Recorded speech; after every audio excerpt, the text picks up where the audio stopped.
Pressure. Yeah. Pressure, man. All right, let's do this. And we are live. Cube, take it away. Welcome, welcome everyone, and to our second episode of Breaking the Break Week. So, to start it up, let's introduce the cast of today's stream. So, we first of all we have our musician, Josh. How are you doing Yo, today, man? yeah, I'm good. You're doing good. Nice, Ready glad to to hear it. cook. Oh yeah. Oh, dude, we're ready for a cook-off. Whoopsies. Then we have obviously the captain himself, Straw Hat, Who that? Lucas. What up, man? How you feeling? Hello. I'm feeling great, bro. I'm ready. I'm also ready to cook. I got my seasonings. I got some meat that I just beat. Like it's gonna be a good. It's gonna be a good cook off. Oh, dude, it's gonna be great. And then we have then Kushi, the legend, the myth himself. How you doing, brother? Hello. Yeah, I was all good until I saw JJ put on way too much lip balm, and now I'm a bit like reconsidering the whole stream. But yeah, we're getting there. We're getting there. How's everyone else doing? Oh, well, Doing good. doing good, man. Okay. And now we have a special guest, someone who's Wow. always there in the chat, giving us some love, some support. Our brother from OPU, John Sharod, also known as JJ on all social media. What's up, brother? How we doing, family? John Sharod and all social media coming here to rep OPU. You know, I say OPU's the gang, but TLA is the family, and they invited me here. I just needed to know when to show up. Very happy to chop it up with y'all. Oh, I'm so excited, man. I've been waiting for this day. Mm. This is the day that we Oh man. steal JJ from OPU. No, I'm joking. If anybody here is not subscribed to Marshall D Preach's channel, so you can check out OPU, I believe it's every Thursday, right, man? So yeah, I was just saying off stream, you know, with TCB dealing with a little bit of fluctuation right now. We did our Mm-hmm. 1109 last Sunday, so we may be using that as like a backup day in case we don't happen to get new content come Okay. Thursday. You know, just have your notifications on. You know, come join the Discord, and we'll just keep you updated any chance that we can. You know, OPU, that's what we do. We do what we do officially. Okay. Exactly, exactly. OPU. Oh, he's got the merch on. Let's go, Yo, dude. Yo. Whoa. Okay, but yeah, you can find all of those links in the description, and we'll be dropping them throughout the chat. I'm sure our lovely, lovely, lovely Navigator 3 Day will be doing that the whole stream. So make sure you guys are following OPU because they are cooking over there. They are cooking, cooking, cooking. Yeah. So to Cube. start it up, JJ, we gotta know. How are you feeling right now with the current chapters in One Piece, just with the last three ones? Wait, you're muted, JJ. I'm sorry. I wanted to have my stream pulled up, but the last time I wasn't muted, so I just muted myself altogether. Can you repeat what you said? I'm sorry. I said with the last three chapter we got like even an egghead. How are you feeling with One Piece? Like, what are your thoughts with the last three chapters? You know, we wanna get into your mind. Listen, I'm loving how Egghead is going, but I don't know if y'all was there for me with 1109. I was by myself, but I was like, yo, 1109 didn't hit for me. I'm sorry. Maybe I was just anticipating too much. But I just felt too much negative in regards to 1109. But everything that the story got going on right now is very exciting. I'm excited to see the possibly the Gorosei pull up. I'm excited to see if this conclusion is going to be. And I'm still somewhat in the back of my head, got my fingers crossed. I'm hoping Kizaru switch sides. I just want to see that man do something different other than just hold his hand over his face and get slung by Luffy left and right. Like I'm just Yeah. hoping for a little bit, but I mean, with them other Gorosei pulling up, Luffy's gonna need some help. I remember maybe at the beginning of the year, the conversation was, could Shanks take on the five Gorosei? Who knew that we would be in a position where somebody gonna have to take on the five Gorosei? Mm-hmm. It's like the levels have literally multiplied, and I'm excited to see what happens. I'm hoping that daggone Iron Giant got something to do with the team making their way out of Egghead. But so many possibilities, so many possibilities. It's very fun. I wish Sanji would have threw a couple of shots at Kizaru though. That hurt my feelings. That did hurt my feelings. So with that said, do you read spoilers? Like for the chapter I before they try come to out? I try to stay from spoilers. I literally gave up spoilers towards the end of Wano because I felt like the post Wano chapters wasn't hitting for me. I was thinking maybe that has something to do with this. So basically, since like 1057, I've been pretty much spoiler free. So I haven't really even been able to be on the internet talking to people about One Piece because yeah, them spoilers come out of everywhere, man. Oh Goodness. yeah, everywhere. No, I was asking because I felt the same way reading 1109 until the Gorosei panel happened.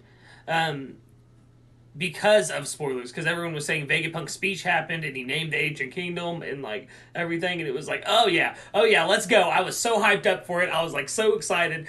I was hyping everyone else up for it, and then it didn't happen. And I was like, oh man, my heart. But then I saw those 5 circles, and now I'm like, oh, oh. So They that's my pull. thing. Like, okay, I'm sorry, but 1109 had 15 pages, right? But Yeah, everybody always talking about the last page. You know what I'm saying? We literally spent half the chapter with Vegapunk like, what are we gonna do for these next 10 minutes? Oh, let's go have a coffee break. Like, ain't York supposed to be the one eating for you? So if York is the one that eats and poops and sleeps, then why do you gotta take a coffee break? And like Nice, nice. if you have a machine that instantaneously makes food, why does it take 10 minutes to make coffee? Like it was too much in the yeah. beginning of the chapter that was literally like just turning me off. And I hate to be the negative Nelly, but I was like, yo, for this to be the break week chapter, like Onigashima being underwater and those 5 lightning strikes, that's the only thing I cared about in those chapters. And I was like, man, I'm sad for these next 10 days or 2 weeks, however it's gonna be. Sorry, I y'all. have to say, I'm so glad though that you What did brought he up say? I'm so glad you brought up Onigashima sinking because I said that in the chat last night in our group chat. I was like, yo, all of us are talking about the Gorosei showing up. No one is talking about the fact that Onigashima is sinking into Old Wano right now. Like, nobody. I kept saying I want it to sink down and, like, land on the body of the rest of the Oni that passed away, like, that left the skull. I was like, that would just be wild. That would be wild. I know it's not going to happen. It's, like, fan service, but I want it to happen. Did y'all already do a chapter review over here? No, we don't really do chapter review streams. We just like because we do chat rolls every Friday night. So usually we would discuss it on there for like a bit of the episode. Um, but yeah, we don't do like full on chapter reviews at the moment because I used to do news Kube, but we're still working on getting that back up. Yeah, man. The traffic, the what's called the traffic for the chapter reviews is crazy sometimes. There's a lot of competition. Yeah, there's a lot of competition, and we It's don't like it's stepping a on crazy nobody's thing. toes. Yeah, basically the reviews Yeah. happen on Discord. We just everyone gets on and we talk. Yeah. Yeah, but Amen. I'll tell you this. This is my first reaction because I do agree. The 10 minutes and the Vegapunk on camera saying, "Oh, what should we do in those 10 minutes?" I feel like the only excuse for that is they're stalling time because they're uploading something. Like they're purposely acting like they're doing nothing while something is coming in. Because I agree, it was weird the way he said. Like the smartest man just tells like, "Oh, what should we do in front of the camera?" Wouldn't they have prepped that just before that? So it felt like exposition. You know what I mean? Like it's a He's like, distraction. let me go get a cup of Bro. coffee. I got you. Like, yeah. Yeah, the something that's coming are the Gorosei. I think that's it.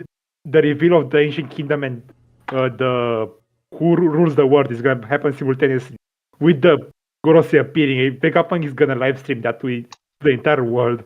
Like I don't think that's a recording. I think those are the Vegapunks that are right now inside of Punk records. They have See, I died, saw- but not really.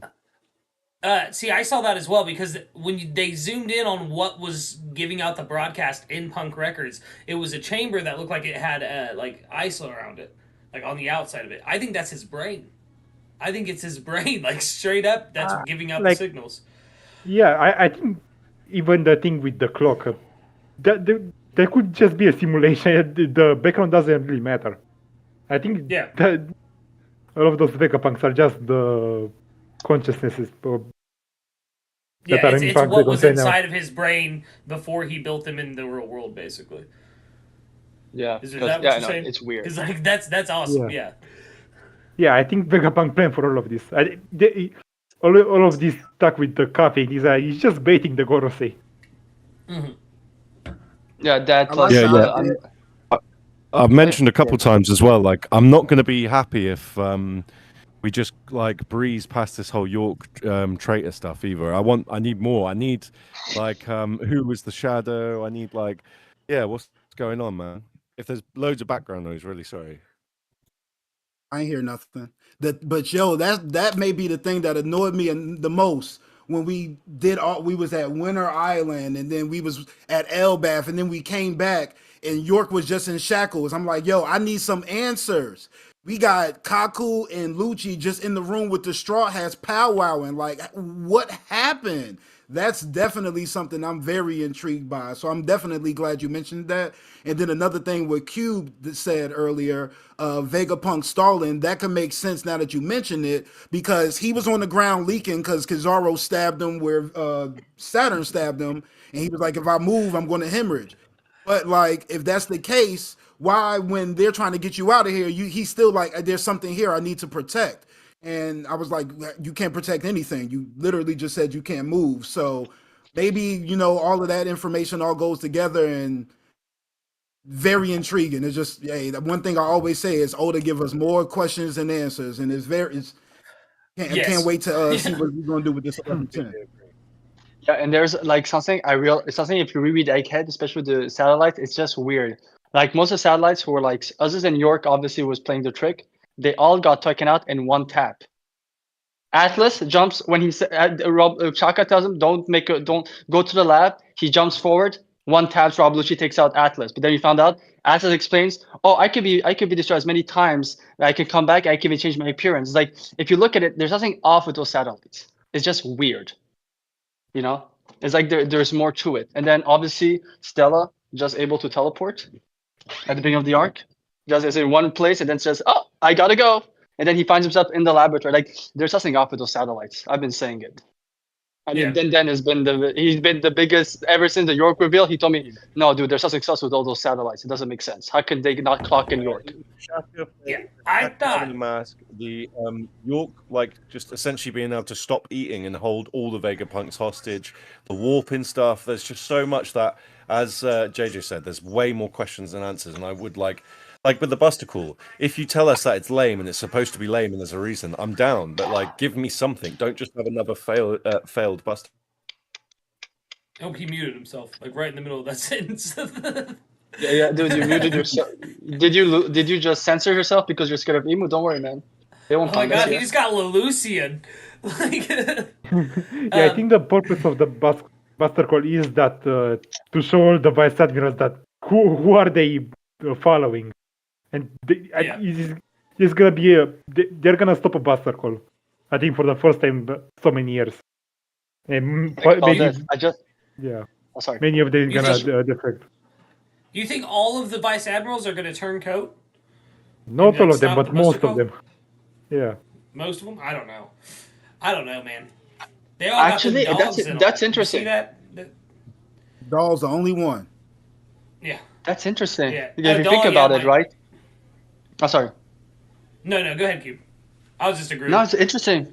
I was just saying, it's true that everything about the whole situation is because York revealed information, which prompted Gorsuch to make moves. Like, imagine you need the Marines to see, like, if some of them knows about the Joy Boy lore. What a better way? How do you get all Marines and a lot of Marines in one place with a lot of vice admirals and admirals? A Buster Call. Like, I just realized that if it's this because being the smartest man in the world, there are still some flaws in that title. Like the Whitebeard title, you get it. The Dragon title, you get it. The Kaido title, you get it. The Vegapunk title is like we see the inventions, but the man seems to be like he's supposed to be better than Judge and all the other mats from the way they hype him up. And there's still, I feel like there's something off about it. Like he's incomplete in a way. There's something incomplete about the whole satellites at Vegapunk. Dude, if it's like a whole they're playing chess at the beginning and they calculate all that 3 months ago and York is actually is actually very loyal and they're acting the part, that would be like a poker move from Oda. That would be insane. Especially after she shot Shaka. Oh, sorry, JJ, go ahead. Nah, I was just, him speaking on that just made me think like, how come they put Atlas back together, but they didn't even try anything with Shaka? Like, Vegapunk was there, he saw him get his head knocked off, and then we just moved on. Like, Yep. I Same with never really even thought Pythagoras. about it until like right now. Yeah, same with Pythagoras. Like we don't even But know also, really what happened to Pythagoras. He's just it, gone. it it is Like clearly shown.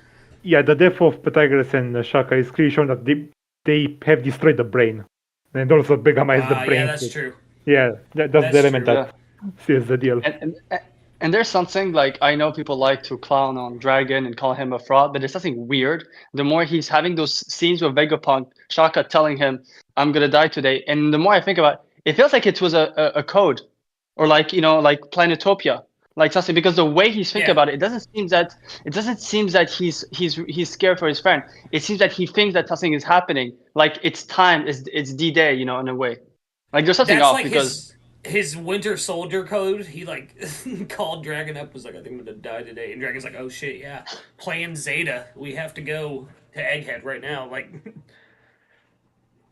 I yeah, it's like like that Hey though. man, I like that. yeah, I never thought of it like hey, that. Josh, really, that was an interesting take, actually, Josh. I never thought of it, Yeah. if everything has been planned. Yeah. JJ.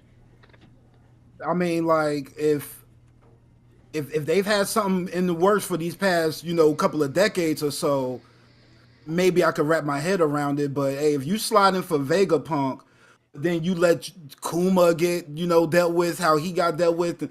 Man, I want to think positive about Dragon, but I struggle. I struggle. I struggle Hey, with I, not that a guy, problem. I man. respect the Dragon slander. I really do. yeah, it's I understandable. struggle. Honestly, I think it's beautifully done by Oda because obviously we know that we're gonna get some really good reveals later on in the future where we'll explain the dragon character. But I think he's purposely doing it so that we're upset with Dragon, And I feel Yeah. like, and it's interesting when we think of how Ivankov and Kuma are seeing Dragon. It doesn't make sense for what we're seeing. So I do feel like Oda is purposely writing him in a certain way. Like it's the whole Garp thing in Marineford. Then you see him in Hashino, so you're saying, oh shit, okay, there is more context, And then what Kuzan tells to Garp, like you're saying that he's writing Garp in a certain way. So yeah, I feel like Dragon is some. I'm not saying that he's going to be him 100%. He's going to be the best written character, but I feel like he's purposely thinking a certain way Hey, for Dragon. I've said it before, man. Dragon's the best father in One Piece because he gave Luffy exactly what Luffy wanted: true freedom. Yeah, that's true. I But mean, like, it's flawed logic, but yeah, it's true. Like, I'm glad you said the word flawed because I think Oda does a good job of like hyping up characters, but then still remember like we're humans. They're humans. yeah, They're going to make bad decisions. I mean, we could sit here and we could talk great about the Hour of Legend when it came to Odin, but I'm always going to say, bro, you were stupid dancing in these streets for 5 years and not telling somebody yeah, like something yeah, like y'all couldn't figure out something. Sanji has an amazing code when it comes to his morals and how he tends to women. Except if they too fine, then he's going to it's so. With that being in the back of my head, yeah, hopefully he could write the story in a way where we could understand everything that Dragon has done. But I wouldn't be surprised if Dragon's flaw is like, hey, patience sometimes is more important than taking care of your people. I mean, he's yeah, shown Oda that is has shown with Vegapunk like, hey, science is more important. Working with the government and progressing the science is more important than doing things that like Wano's right up the street. You got a machine that can make instantaneous food. Stop watching these people starve like around the corner. Like, hey, there's just too many instances of where people are showing you their flaws and we try to work around it, but maybe yeah. we just got to accept that, we're flawed people. And even though we got the right ideas, we still make wrong decisions at times. So Oh yeah, there's that and too. even with you speaking on Vegapunk too, like that, man.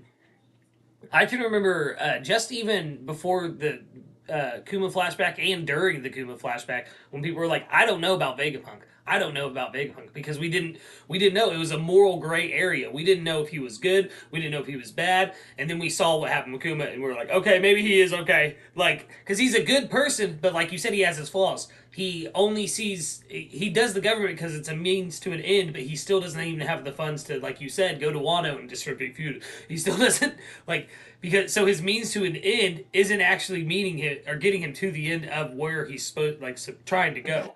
I hope that makes sense how I said that. I think it does. Yeah. So Will of Dreams wrote in the chat. I have to say it because it cracked me up. Dragon left him at his grandpa's for the longest weekend ever. He's like, Dad, you gotta take this kid. He's annoying me. I'll be back in like 2 days. 20 years. I'm gonna go get some milk. I'm gonna go get some milk. He has gone for milk. Goodness. But yeah, man. It's like this is why I feel like, and it's weird because it's very Revolution Army. Like similar thing if you think of people like Sabo with his connection to Luffy and stuff like that. Like you're wondering like why in Dressrosa the way he acts, like it feels like if you look at it, every time you see the Revolution Army making a move, other than Kuma, what we've seen, they seem to be making moves after something happened. Goa Kingdom, they only make a move after it happens. Dressrosa, they only pull up when the thing is horrible and Luffy's already there. They're never like stopping it. Like think of Alabasta. We know that they knew about Alabasta because they talked about it when they saw Luffy's bounty after in his lobby, and he said, "Oh, he's the one who took care of Crocodile and Alabasta." Like it feels like there's something weird about the Revolution Army. Like they don't want to be. It could be also that in the past they were seen as perpetrators. So they found a way, because there's something off. Like and same thing with Kaido. I would say Kaido and Big Mom. They both have ruled Ponga for 25 years, and they're so powerful. And one needs to meet Joy Boy to do the impossible, while the other one needs giants. She needs giants to the point that she's literally like selling her family for political reasons. Like there is something weird on the other side. Like why is they so hesitant? Yeah, the thing is with the Revolution Army, their role isn't to liberate people. Their role is to inspire people to liberate themselves. Mm-hmm. Mm-hmm. I like that. I like that as well because that makes it a parallel to Luffy if that's the case. Like, yeah, and I mean you're right. Like they didn't lift a finger in Lelucia while it was getting rebelled. Like they were just there to kind of like oversee things and help the people. That's all they did. They only offered support. Like the entire thing with them going to Marija was just to burn the Celestial Dragon symbol. And look at that! Yeah. What happened to that? 8 kingdoms rebelled. Yeah, it's like that's crazy.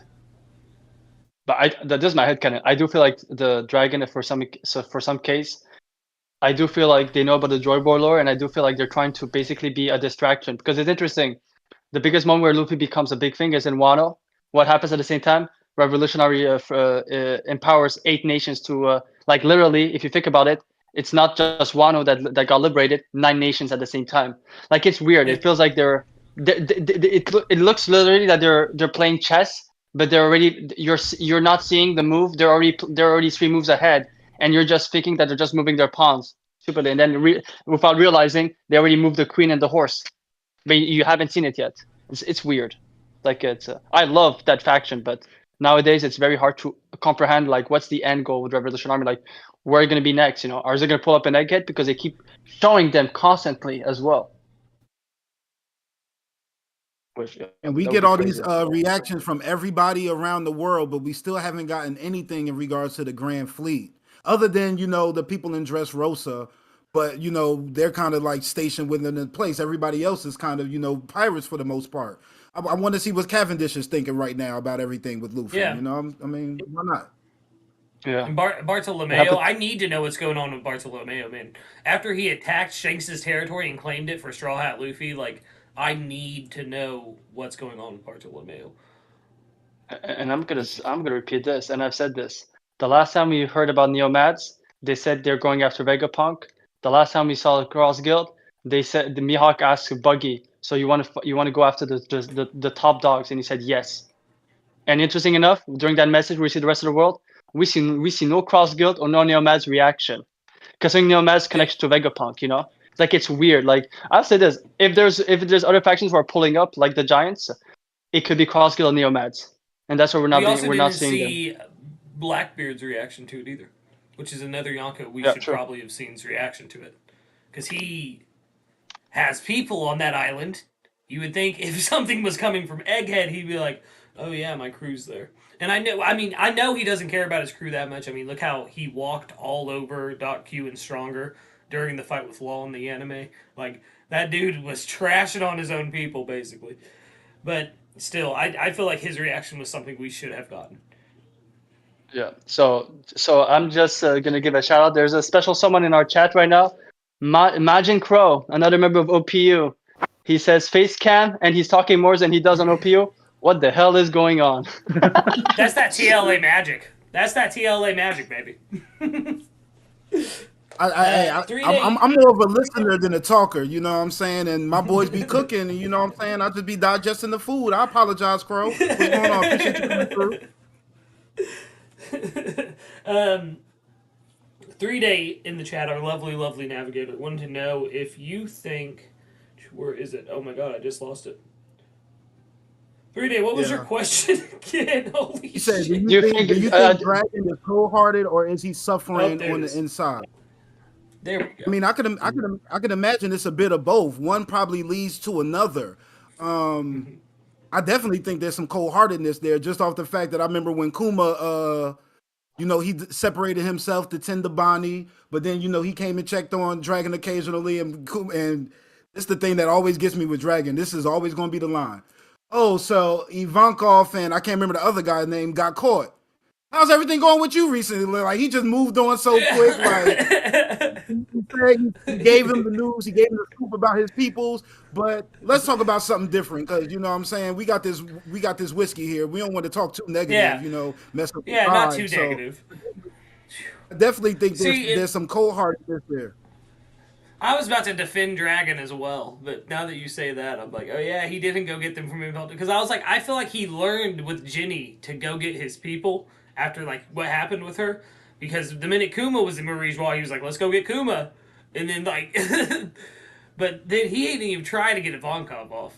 But didn't Ivankov say though in Impel Down he was just waiting for word from Dragon before he like made the move to get out, or something like that? Yeah. I feel like that happened. Thank God Luffy pulled up, because he still be waiting on that word 2 years later. Yeah, exactly.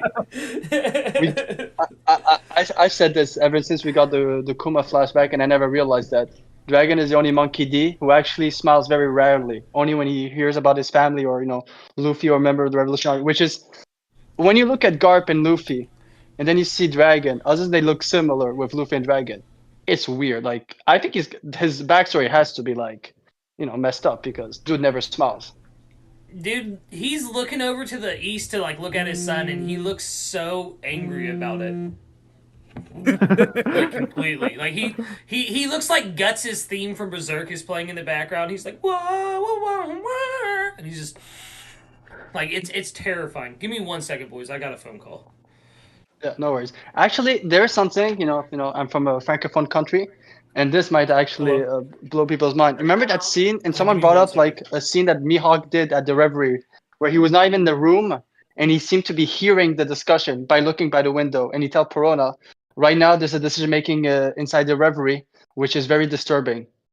And someone had made the correlation, what that weird ability that Mihawk seemed to show, be able to see the room. So what if that's what Dragon actually doing on East? Like he's not just watching, he's actually seeing stuff. Like he has a certain level of observation where enables him to see certain events. Like he knows when a situation needs a revolution army, which I find very interesting. Hey man, when Shanks did what he did to Green Bull at the end of Wano, anything could happen with Haki at this point. Like I wouldn't be surprised if Dragon had his eye on the whole world at one time. I wouldn't be surprised one bit. I mean, how did he even know to go to Logtown to help out Luffy with Smoker in the first place? Yeah, there is also this theory that Parvision brought up recently, that the reason why Dragon is always at their base is that he used the observation killer on the entire base of the Revolutionary Army. This is why no one ever finds it. And that would be, I mean, he's Luffy's father, so Luffy has all hockey types, so he has at least need to have that. And we know that from Marineford that he has Conqueror's hockey from what Garp said, but he has to have like all the hockey three types. He has need to have like those advancement and spades, because he's Luffy's father, Also, there must be a reason that not any of the Marines are going after the Kamabaka Kingdom, because they know the entire Revolution Army is there, but they can't do anything about it. There must be something with his fruit, probably with the wind powers, that doesn't let them approach the island. I think this is why dragons didn't go with to Marijo. He always needs to be there to protect the base. Yeah, they did tap in and they know where they're at. So that is really interesting that they never even tried to make a move. But they never tried to make a move at the spot before they was where they was at previously. They had to get up out of there because of Blackbeard. So yeah, maybe they did. I think that's because of Dragon. They can't do anything about it. Yeah, that whole thing. They just know better not to pull up since Dragon's there. Makes sense. Yeah, makes sense. that for me is the weirdest thing. I feel like there's more to it with the Blackbeard thing. Like they don't even fight; they just run away.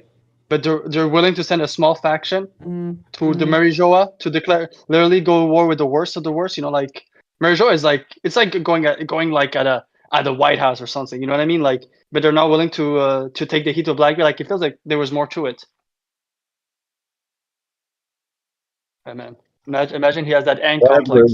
Whatever it is sus. Like the fact that they went and got like they did something that they wasn't supposed to do necessarily could play a really big part in the later on.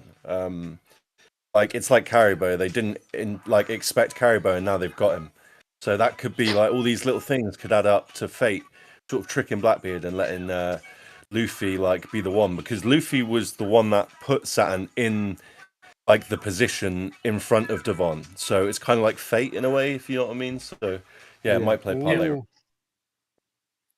I mean, Blackbeard is a very lucky guy if you think about it. Like people talk about being hit by a knockout stream, but if you think about a lot of moments where Blackbeard shouldn't, like Luffy. So it's like, it's interesting. So actually, I have a question, because now we've talked about 1109. I'd like to talk about 1107 and 1108, specifically the return of Dorian Broggy. Oh yeah, the goats themselves. So JJ, what was your thought in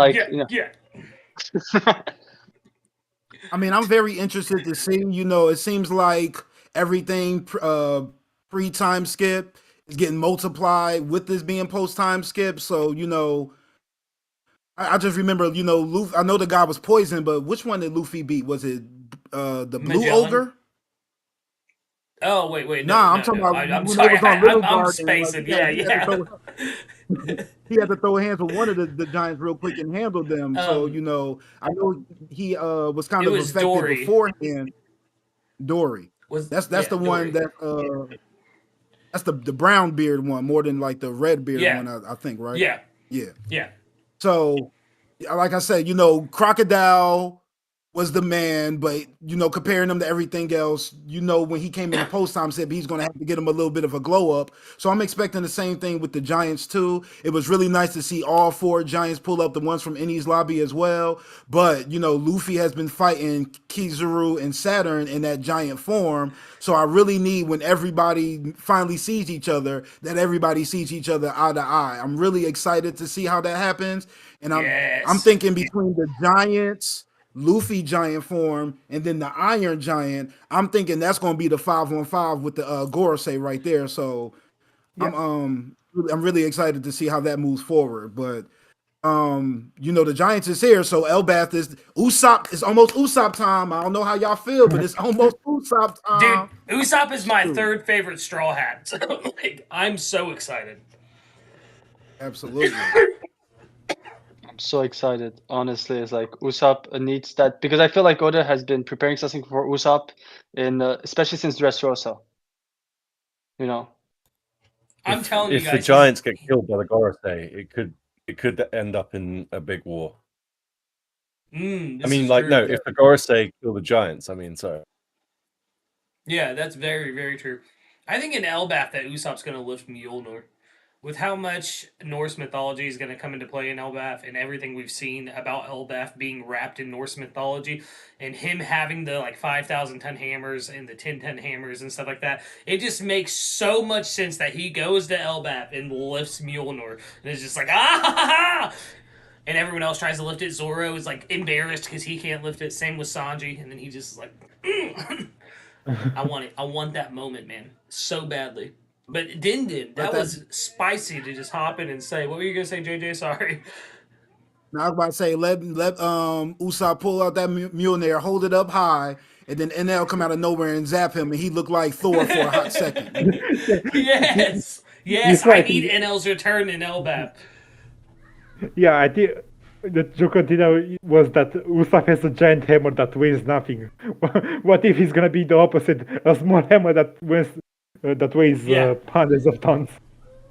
But to him, it weighs nothing. Like that's why Yeah. it's so perfect. Like, But yeah, Din Yeah, just that's coming in being like, yeah, that could lead to the final war. Because we don't know what the big cataclysm that's going to cause the final war is yet. I know.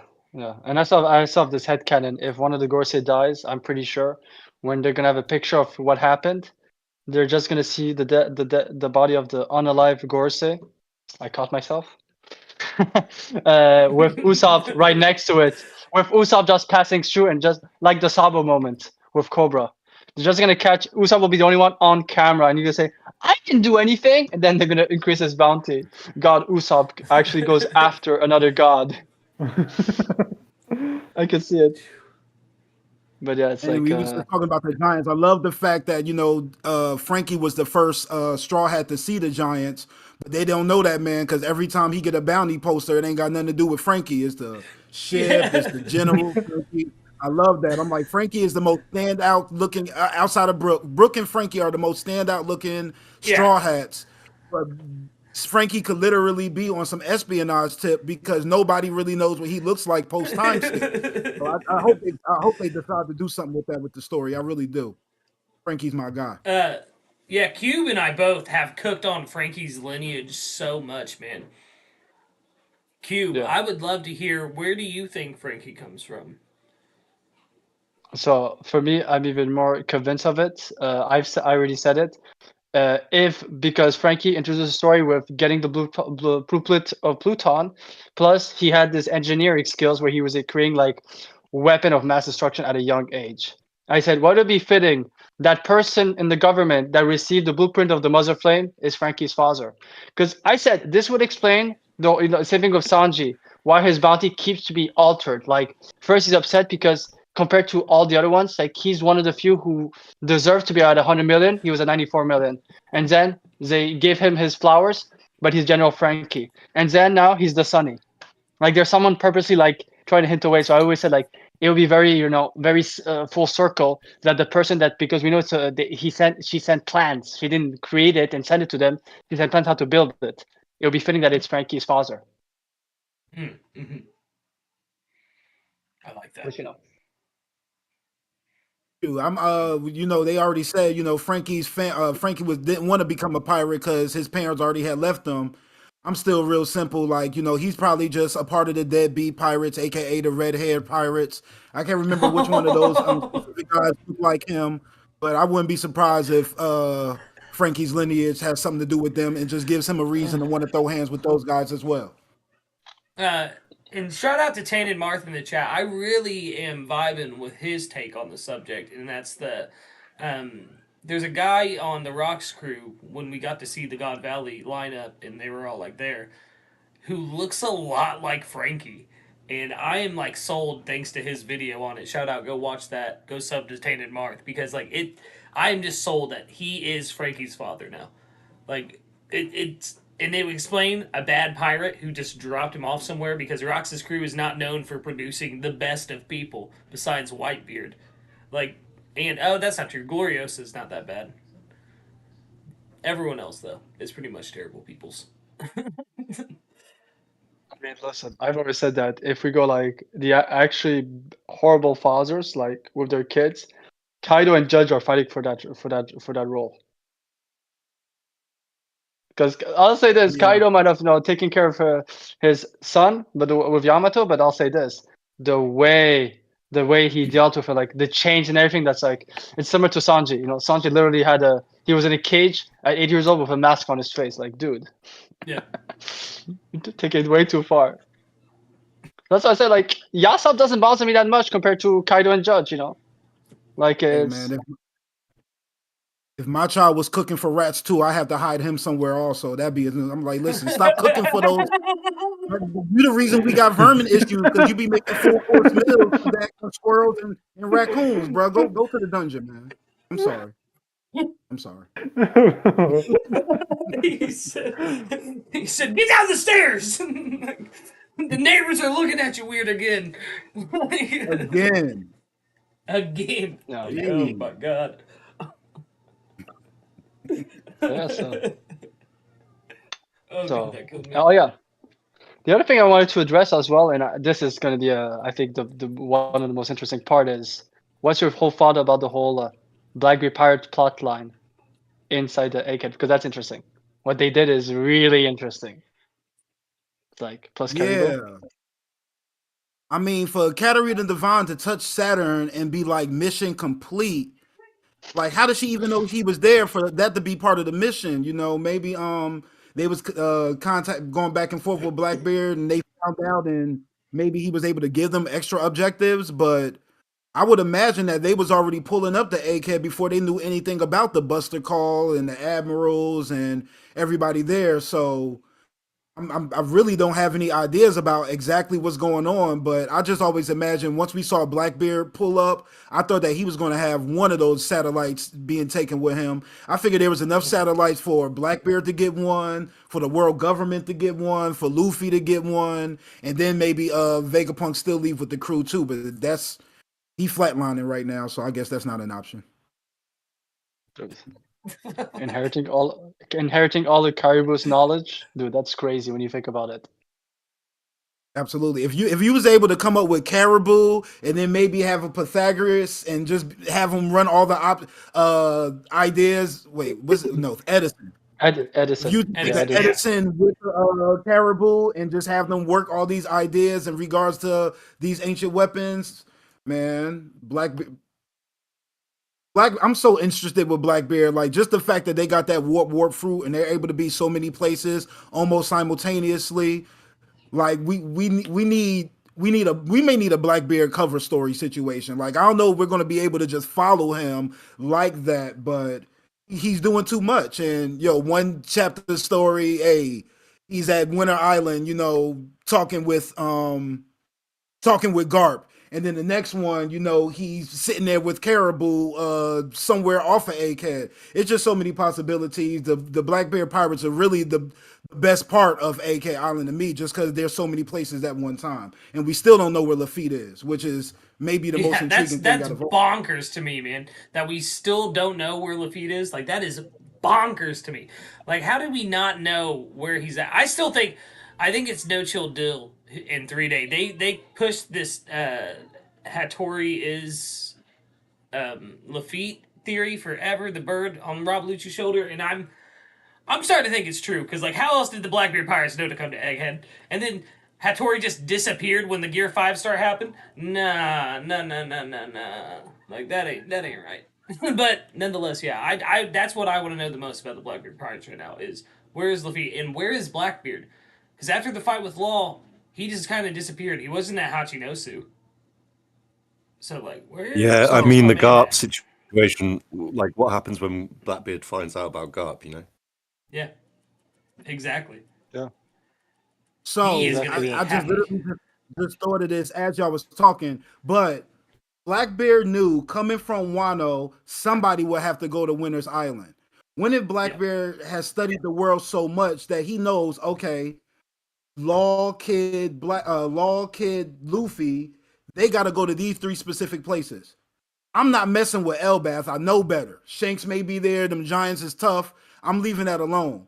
But he already knew he was going to be at Winter Island, and maybe he already knew, hey, if I get information from 2 out of the 3, that'll help me move a lot get a lot of progress in moving forward with this information. So maybe his thought process from the beginning was, let's go to Egghead. We know Vegapunk is there. We may be able to get something from him, and we may be able to get something from whichever one of those worst generation trio guys is going over there. I'm gonna go to Winter Island and get something myself, and we just gonna amass all this information together. I just thought of that. Yeah, that is a very good point. Because Kid went to Elbath, and then he would have said, which he would have known that, like you said, but he was not going to send somebody to Elbath. Because, like you said, Shanks is there, Giants are there. Ain't mess with that. I like that a lot. That makes so much sense. And it would make sense why Van Auger. Was he on Hachinosu when the Garp stuff went down? I don't think he was he? No, he It wasn't was there. just Aokiji, Pizarro, Vasco shot, Shiryu. San Juan Wolf. Yeah, Vasco. Yes. Yeah, San Juan Wolf. And San Juan Wolf got tossed into the ocean. That was great. I just remembered that. That Garp fucking chucked that dude. Yeah, I'm gonna say this: whoever went to pick up San Juan Wolf deserve a raise. That's not an easy thing. A giant that ate a Delphi that makes him even more of a giant. Like, dude, come on. Yeah, it's like honestly, I've put my personality count ever since Shanks said that about Wano. I feel like he has someone in Shanks' crew that is relaying information to Blackbeard. I thought that Blackbeard would show up, and he doesn't show up there. Like, and we know Shanks was there. Like, it kind of feels like Blackbeard, and he knows a lot of information. So I do like the whole Lafitte and the Hattori thing. So I feel like, and if you think of Lafitte Hattori, it's all about information. I always say that Lafitte has one of the biggest feats in the story, able to get in a room where there's Suru, Sengoku, Kuma, Mihawk, and then Doflamingo, and none of them only reacting the moment he speaks behind them. Like that's a crazy. It's not a very powerful feat, but that's impressive. Yeah. What we know about them now. Like it's honestly it's the most, like Saturn says. What are you actually doing? Like it's the most, it seems random sometimes, but it's like it's a perfection at the same time. It's weird. Blackbeard is like this anomaly. Am I a baked potato, or have we seen Lafitte with wings? I feel like we've seen Lafitte with wings. Okay, I was just making sure. Yeah, Impel Down. Yeah, we've seen the feet with wings, and we got the whole sheriff, deputy, marshal, teach thing, which is weird. It'd be interesting to find out that stuff. Very, very weird. I think it was man. hidden. And like, where's Hattori gone as well? Like, where did Hattori go? Yeah, that's what I said. That's what I said entirely, man. Is it like, where is Hattori now? Because the little hat, the tie, it all matches up. That dude's a pigeon. That said, oh my goodness, I was about to say something. Now I forgot what it was. Yeah, there's a lot of stuff going on. I hope it does get resolved, or else I'm going to be crying, man. I'm going to be crying. Like how does Vegapunk not realize? Like they had agents kept there, and they're like, "Oh, it's probably in this abandoned lab." Really? What gives you that idea? It's the smartest man in the world. You know what I mean? Like you'd think he'd be able to work it out. So hopefully there's something to do with Punk Records and it resolves it. And yeah, I really wish it is airtight, or else everyone's going to be like, "Oh, it's so amazing." And I'm going to be like, Also, and I'll say this: we've seen it with Sabo, Ace, and Luffy. They're at one point together. How we've seen some of those. Oh shit! Sorry, I was gonna say. And if you look at it, not for me. Okay. Oh, my bad. But anyways, I'll just repeat. Like if you look at it, some people who have been together for some couple of years in the past, they seem to be very similar. Like Sabo, Ace, and Luffy, they act in a certain way. You could say same thing with the Rocks. And I'll say this: a lot of the former Mads have a certain way of how they use as people, stuff like that. So I wouldn't be shocked that Vegapunk, he has no qualms in, taking inside. But like that's why I feel like it's also weird. Like I don't think Vegapunk would stem on, using people, because we don't know what he did to create the artificial smiles, his artificial Devil Fruits. Like I'm very curious on how he actually did it, because I think it's a dark story. Like I don't think it's as yeah. Are you saying how Caesar created the smiles off of what Vegapunk had done? No, I'd like saying that if all the other ones seem to be using people or have a disregard on the sense of science, I could see Vegapunk having a certain version of it. Like maybe before that he even used certain world government officials. Like he found a way. Like I will do that, but since I have morals, I'm not gonna take an innocent person. It's a bit, the whole trope of I'm a hero. I'm the hero of my own story. I'm doing it for some good, for the common good. Sacrifice Yeah. the few to save the many. Like I feel like Vegapunk might also be like that because Caesar Clown, Queen, Judge, just those three. The way they one uses his family, one literally uses people, and Queen. Let's not just talk about Queen on how he doesn't even know the word loyalty. Like he started like turning him in his allies. Like it could be that Vegapunk is a different spectrum of that, Yeah. because it's weird. It's weird. Like part of me is wondering if they acted like they didn't know. They didn't know, but I think maybe they knew about that laboratory. Like it's Vegapunk quite weird. literally is a spectrum as well with his satellites and stuff. He's a spectrum of emotional. That's another weird thing is like the satellites are all named like logic understandable, but evil is subjective, right? And stuff like that. So some of their names don't really add up completely, and it's a bit confusing what they all mean. Good. The sweetest of the satellites is called Violence. Is the violent one, Atlas. Which is it's weird. Yeah, it's weird, and it's like the whole thing of we have to be careful of Shiroshi. She's an ancient weapon. Have you guys seen Shiroshi? She might not even hurt a butterfly. Like, dude, like what? She might say to the Sea Kings, please push them gently. Don't hurt them.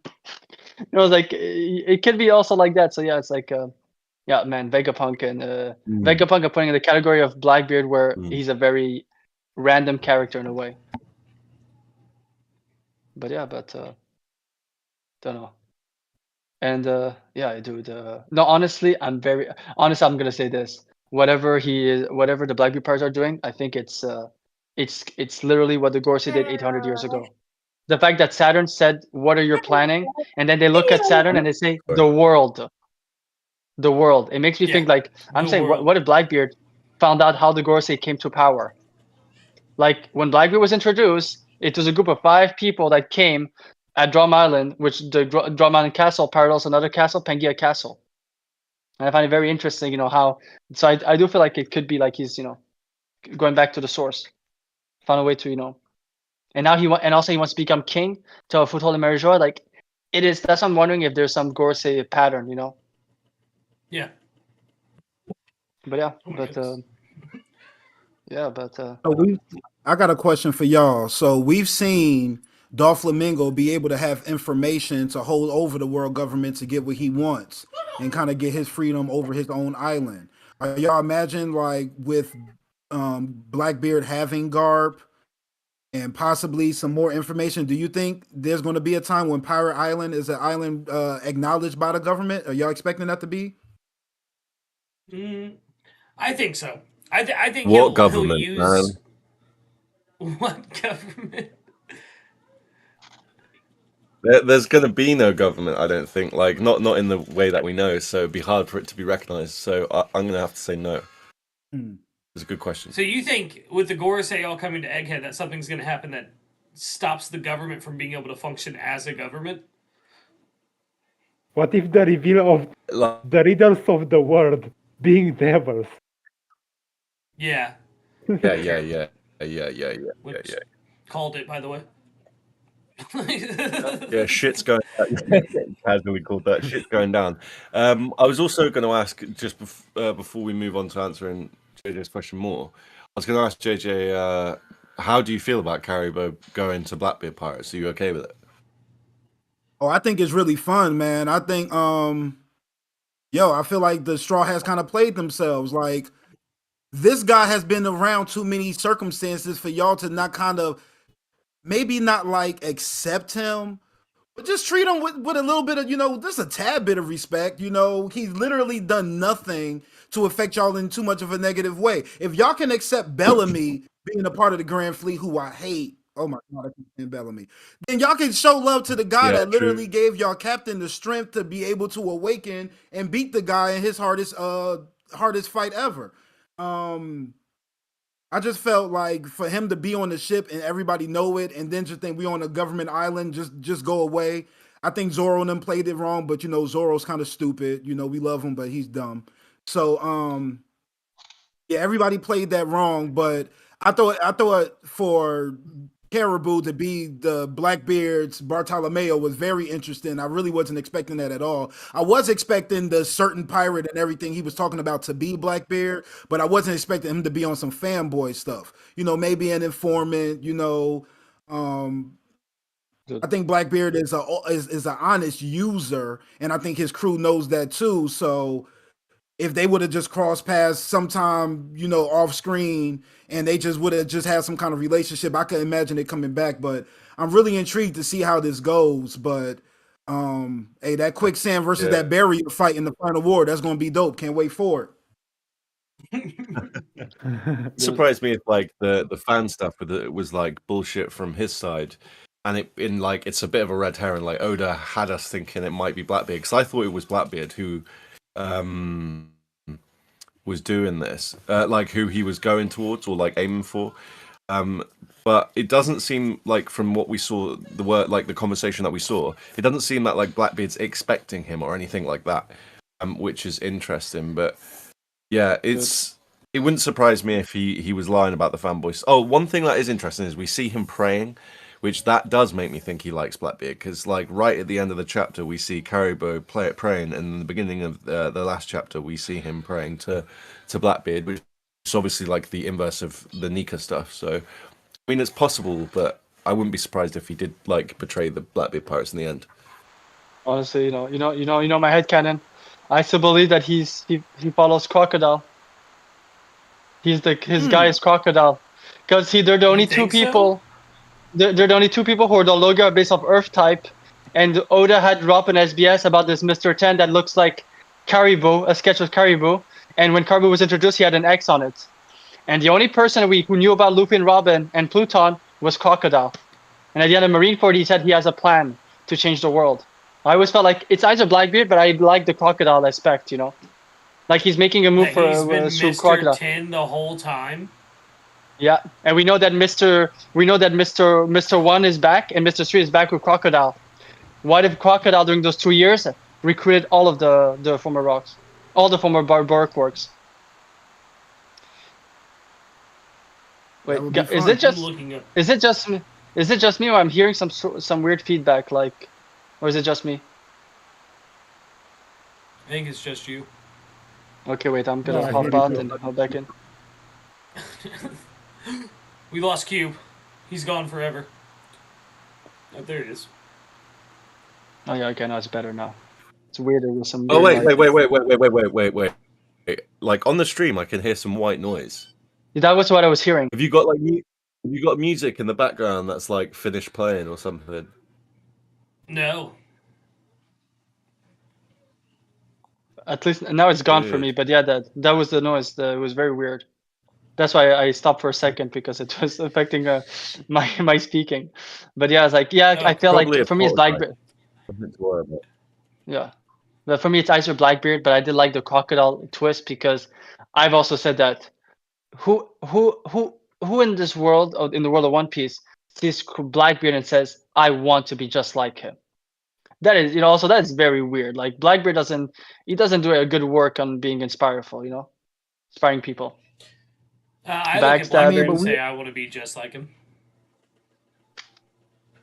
I was about to say Dude, I'm we sorry. don't we get the scoop on what Luffy's doing on the world, and how big news decides to warp everything about him. We don't really know what's going on in regards to Black Bear outside of what we see.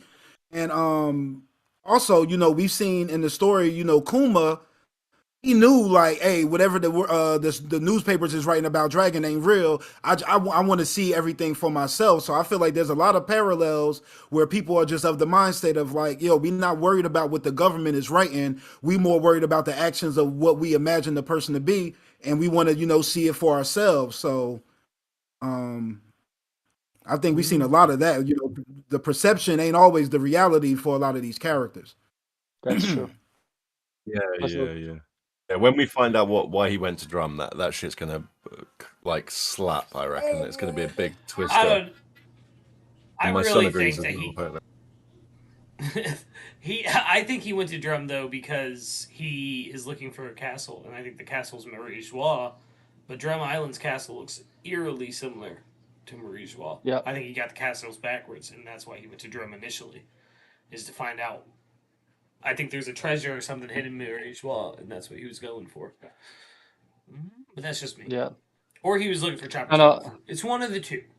That's Yeah, what I was and thinking. I think they may have been fishing for devil fruits way back then, and we just don't know exactly why he wanted Chopper's devil fruit. But I imagine one thing Yeah. has something to do with the other. Yeah, I do as well. I like the swing, and there's a I completely agree. Completely. for me, those 2 points are the strongest, and I think there's a third one, and I've said this. It's very interesting. In Drum Island, the only person when Blackbeard showed up that wasn't there, and that was in Chopper's flashback, the only one missing is Dr. Hilliuk. And the Dalton said that it seemed that he didn't find what he was looking for. And interesting enough, Dr. Hilliuk was a pirate up to he came back to Drum Island after being a pirate 38 years ago. That is the same year of God Valley, which I find very interesting. So I always said the third option. I always said it could be Dr. Hilliuk. Like there was some knowledge he was trying to get. Because how did Dalton seem to? He even said it seemed that he didn't find what he was looking for. Like why hint that? So I always felt like he's the only character because when Blackbeard came, there was a Wapple. There was same characters in that flashback that was 5 years ago, but Dr. Who was the only one who passed away. So, but I love Chopper and I love the Penguin Castle twist more and the Chopper Delfoot because it makes so much sense. Because I'm gonna let Josh spit soon on his Chopper theory, but I've always said that Chopper's food is so interesting. Hold on, one second. Shout out to Majin Crow who just dropped a $4.99 dono and said, "Shout out to the Yeti Cool Brothers." And because of that dono, I have a fun fact about the Yeti Cool Brothers. One of them in the English dub is voiced by a guy who does Pokemon pools on YouTube, known as Leon Hart. JJ's face, he's like, motherfucking Yeti Cool Brothers. The Yeti Cool Brothers. Crow just do everything he can to clown Zoro. So whenever we talk about Zoro, I'll never lose again. He just loves to bring up the Yeti Cool Brothers, and I don't know if he was throwing a slight jab at me or not, but. That's his vernacular probably right there. what it is. Ridiculous. Yeah, dude, those Yeti two cool brothers, they're very interesting because I've always said that. Now that especially since the reintroduction of Sabo and Dressrosa, if you just look at their hat pattern is very similar to Sabo's hat and Luffy's hat. Yeah. Yeah, which with the visor on top of it, like Sabo, and that one has more like a straw hat style hat. So like.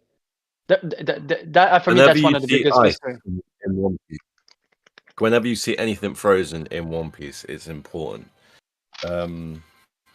Definitely. So the fact that the giants have stuck it out there and like resisted the cold is significant, I think.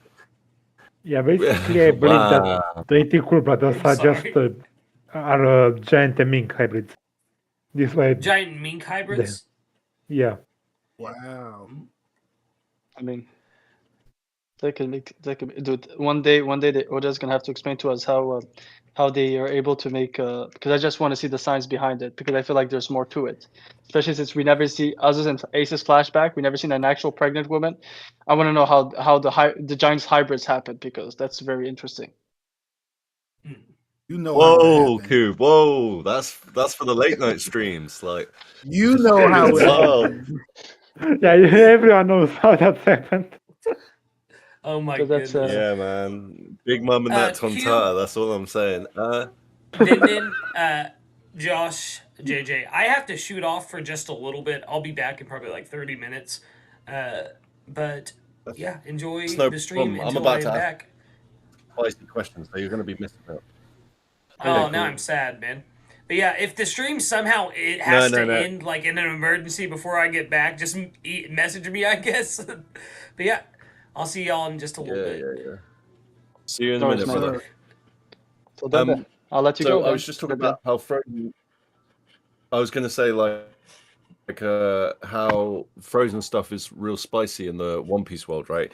And I was thinking today, do you think Emu has any bodies in the Marie-Joie freezer, particularly her own body? Jeez. So, and then maybe that's why Doflamingo and then was saying somebody higher up wanted to get your fruit. So maybe we could apply these shadows to some of these frozen bodies and be able.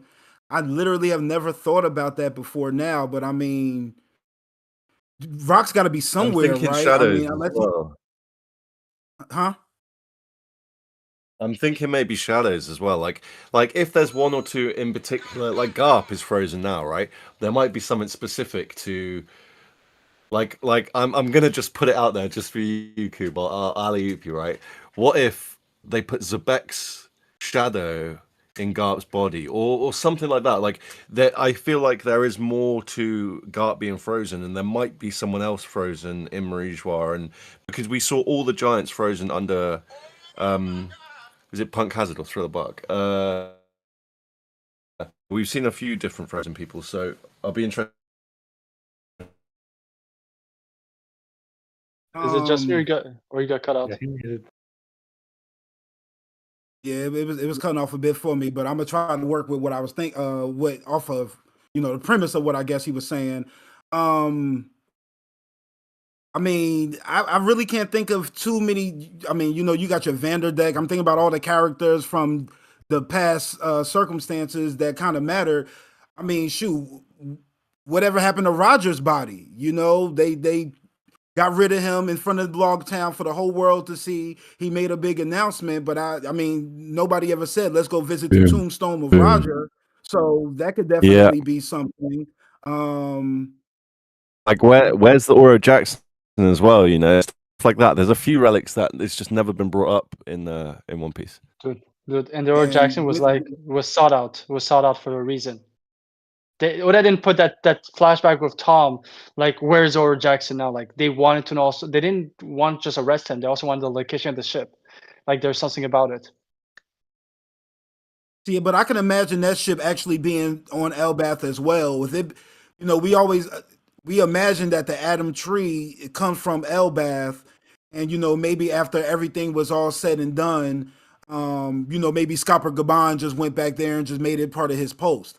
So I could definitely see that being a part of some of that Elbath lore that we're going to get eventually. And I do hope that we see, Scopper Gaban either on Elbath or on Lodestar, one or the other.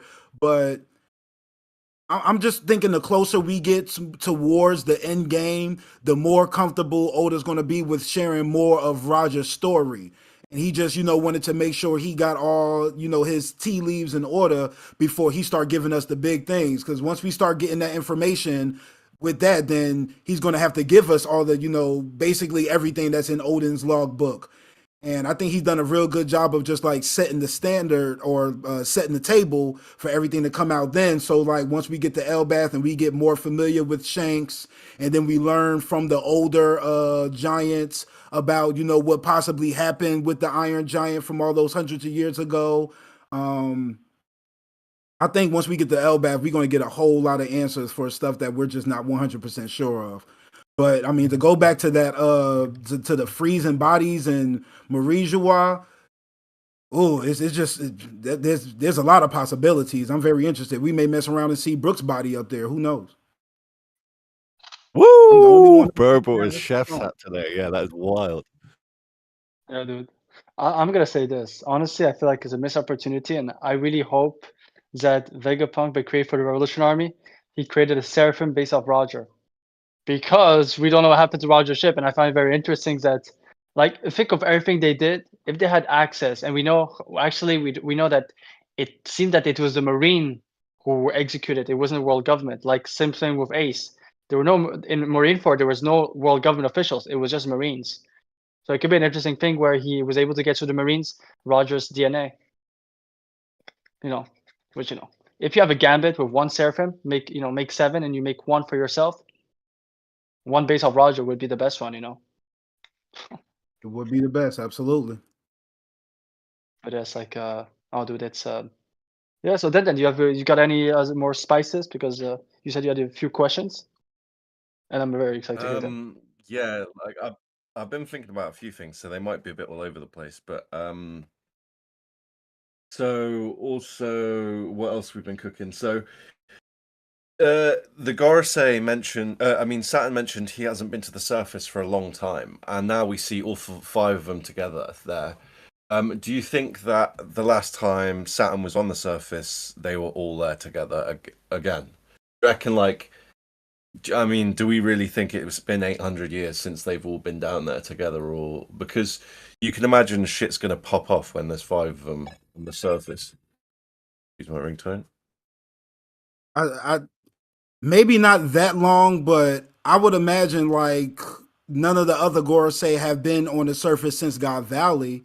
I would just imagine like that was such a catastrophe. You just want to just keep them where they're safe, so like we don't have a circumstance of which, a lot of people say I think the Marcus Mars one is the youngest looking out the group. Maybe he was a replacement for somebody else.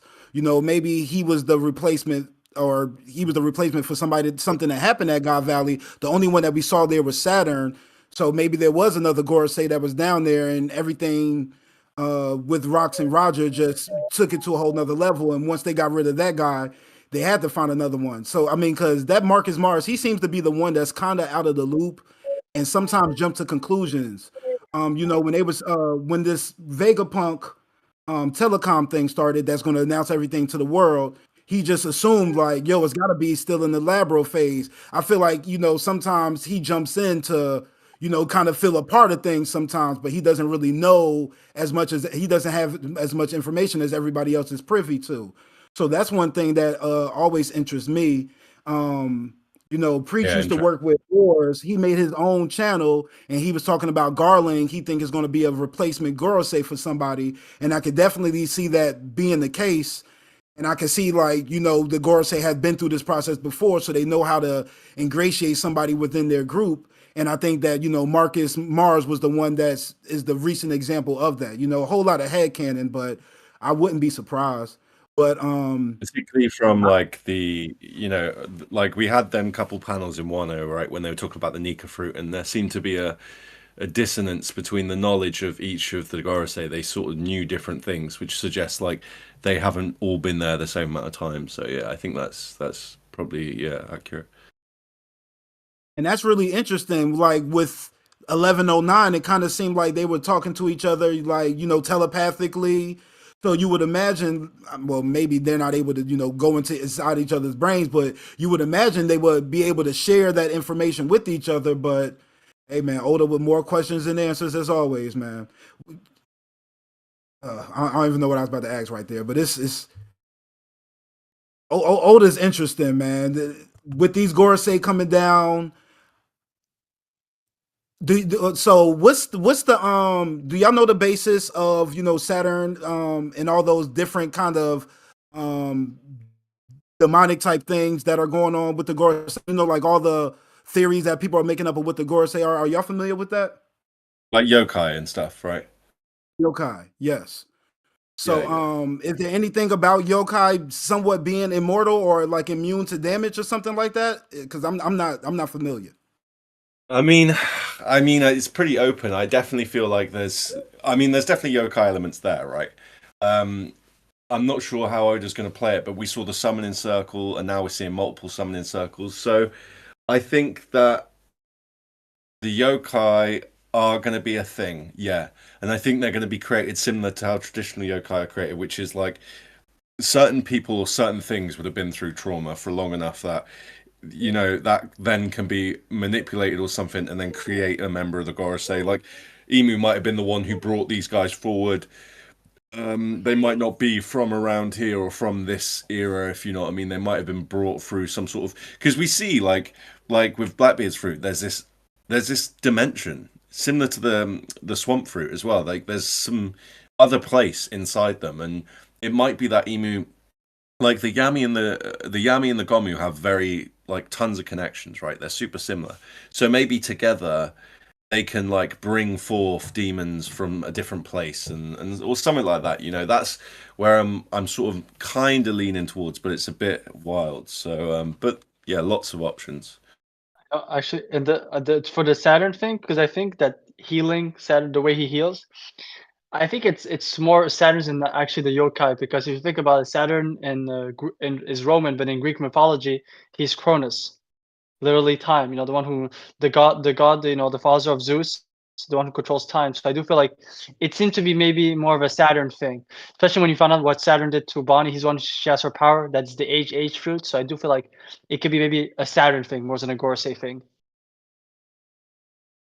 Which honestly, I hope so, because that would be busted if they all can do that. Like, oh, you hit me? Well, it's no more, and then he's suddenly healed. Like even that arm that was completely destroyed, and then the flames coming out from his arm, that was weird. Like we never seen that. Like coming out from someone from inside, we never seen that before. So it's like, obviously, it's very interesting. I'm honestly curious about Nozuro, the samurai one, because for some reason he seems to be hating everything. He's also the one who yelled to kill Clover in Ohara. Like the moment he said a word, he just started yelling. He's the one always, he always wants to heat. So I'm very curious about that one. What do y'all think is the strongest Gorosei? But let me give y'all a caveat. Y'all can't say Saturn, you can't say Mars, you can't say Jupiter, and you can't say Venus. Does that leave Gandhi Gorosei? Who does it leave? No, it leaves Top Man. Top man, baby. The top man. You know what I'm saying? Mercury. That's the only answer. When you're going around calling yourself top man, you're probably not the top man, you know what I mean? Like Top Cat, for example. Come on now. If your name was first place Cube, I'm not expecting you to be disqualified. Like, what you mean? Yeah. I do. Like that's just a red flag immediately. No. I'm not sure. I think they'll be different. Like each one will be. I don't know. I think like Saturn is science, and we start with him, and we probably progress into some weird shit as we go through each of them. So there might be just different rather than more and less powerful. But if we need to scale him, then Gandhi Gorosei, obviously, he's got a sword. Like, yeah, maybe the guy with the sword is the strongest. And he's always ready for the heat. But I'll say this about Top Man. This is my prediction about Top Man. I think he's the one who's going to have the biggest ego, because you've got to have a big ego for you. Like all of them have title based on what they do, right? But he's the one who has a title based off his position. Like I'm the top man. Like he needs like that hubris. He needs to be seen different than the others. So I'm sure I'm waiting for a huge ego from him. Like, how dare you speak to me that way? That kind of level. Yeah, it's like top man don't take no lip from nobody, man. What you want from him? Yeah, man. Don't take no lip from nobody. But we know who is the real top man in the world of One Piece, and that's Big News Morgan, my guy. Dude's been leaking stuff, hacks into the Gorosei with no worry in the world, slanders a Big Mom on a newspaper saying that Luffy defeated her, and then makes him, is he the fifth emperor? Dude, he's unbeatable, Big News Morgan. That's how I see it. Also, just one-shotting why is he always walking around in his hybrid form? That's crazy. Like, that's like Goku walking around Super Saiyan for all his life. Like, that take out crazy power. Exactly. Yeah.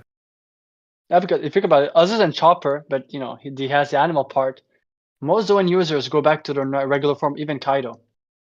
Big News Morgan is the only one that seems to be able to. Also, it could be a thing that it's how Oda writes, his panel, off panel, he goes back human, or what he looks like. It could also be that, but even regardless, he went to Whole Cake and he stayed in that form during the whole of Whole Cake, which is impressive. And yeah, you know what I gotta say? I like y'all viewers, man. We got 25 people in the chat. We got 25 likes. I was about to say like the stream, but I can't because it seemed like everybody did it already. I appreciate y'all.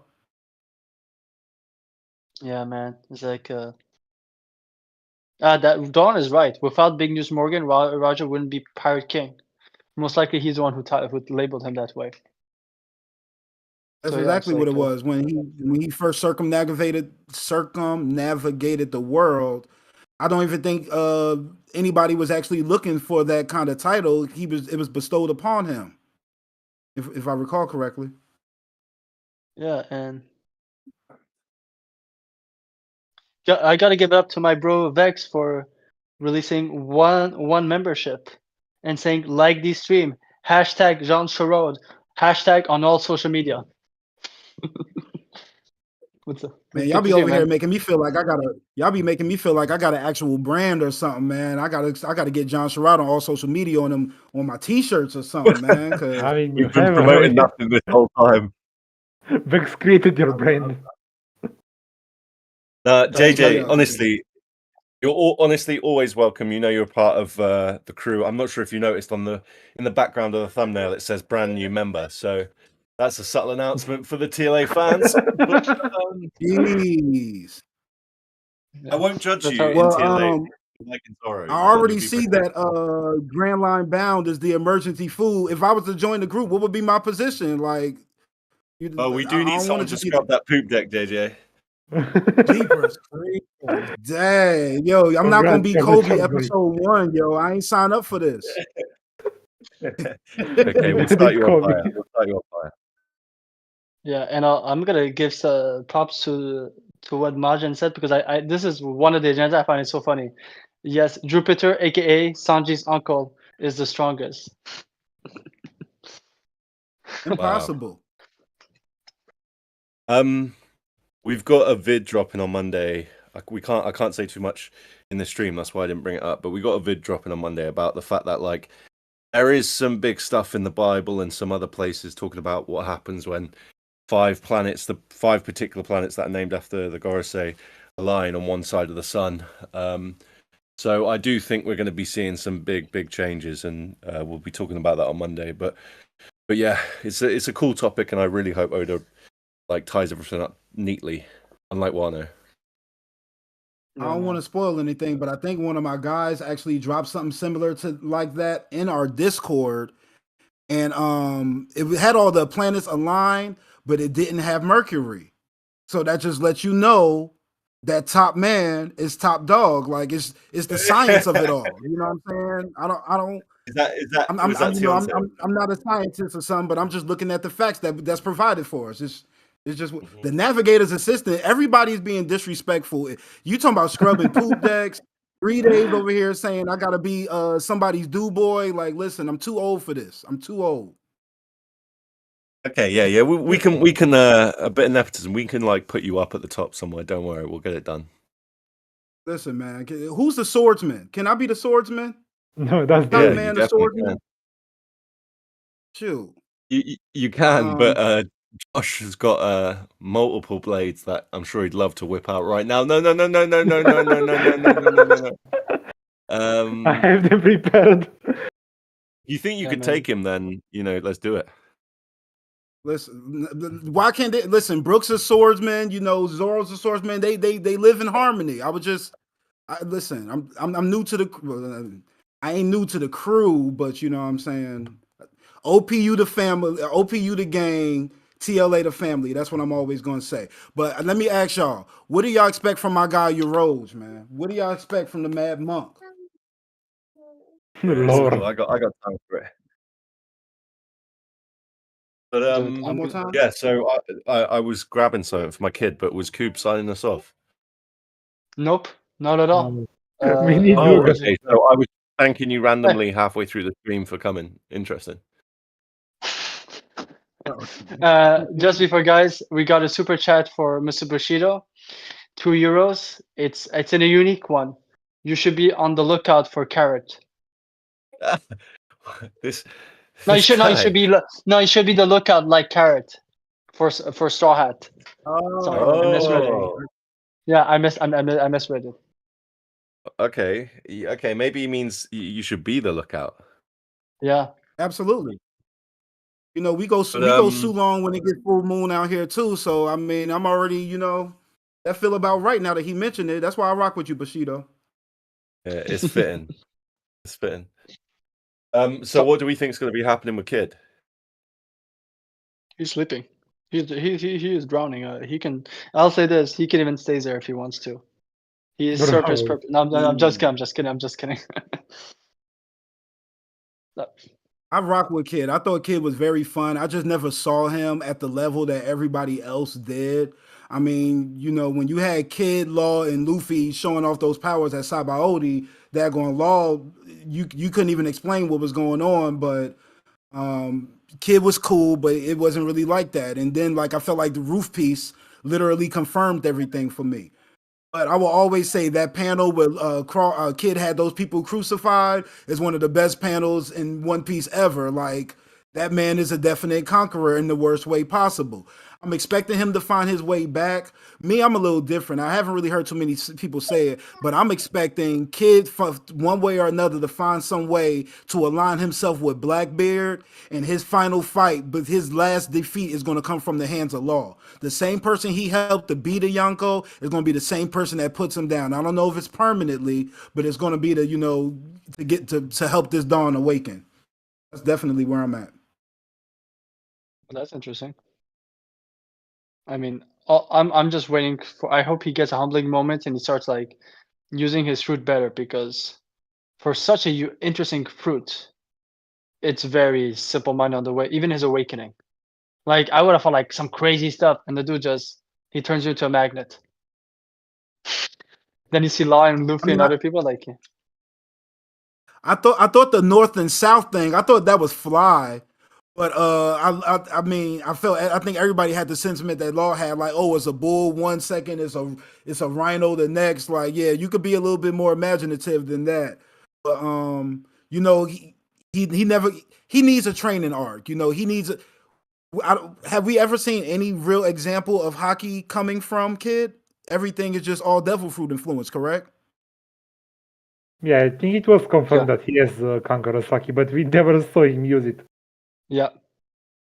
And then the anime did him bad when he tried to flex his conquerors, and he just basically like startled the guy real quick. Like that was one of the worst looks for the anime right there. But definitely entertaining for people who go against Kid. I ain't got no problems with Kid, but I just never hyped him up as to be like Luffy's real competition. I've heard some people say he's going to be Luffy's Whitebeard, and I never saw that. I thought that would be more Law than anything, I just off agree the with fact that. Yeah. that they kind of combat they're combatants, but at the same time they could be allies if necessary. So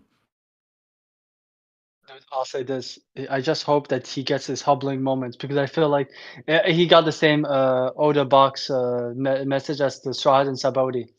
So I do hope that this humbled him a bit, because I do feel like he's using. You know how Luffy knows what he's fighting for. I think other than Wano, I think because Wano he had a reason because of Killer. I think most of the time he does stuff for the wrong reasons, like more for ego than for people. You know what I mean? More self-serving, and I think that could be interesting, because I feel like Kid still has an interesting storyline. It's just I just did not like how he was used in.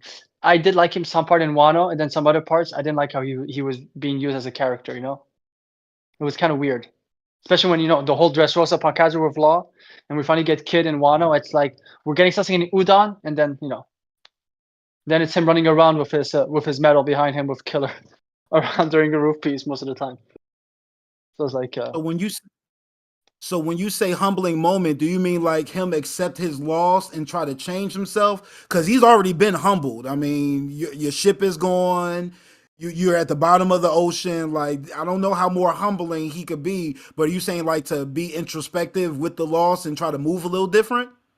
Yeah, like realizing, especially Luffy now after Sabaody, he realized that if he doesn't level up stuff like that, his crew will really be in danger, and he saw the big risk. I do feel like, especially his ship being destroyed, and we know through SBS that it's literally the ship of a girl that him and Killer had a huge crush on that passed away. Like I do feel like Oda purposely wanted him to humble him.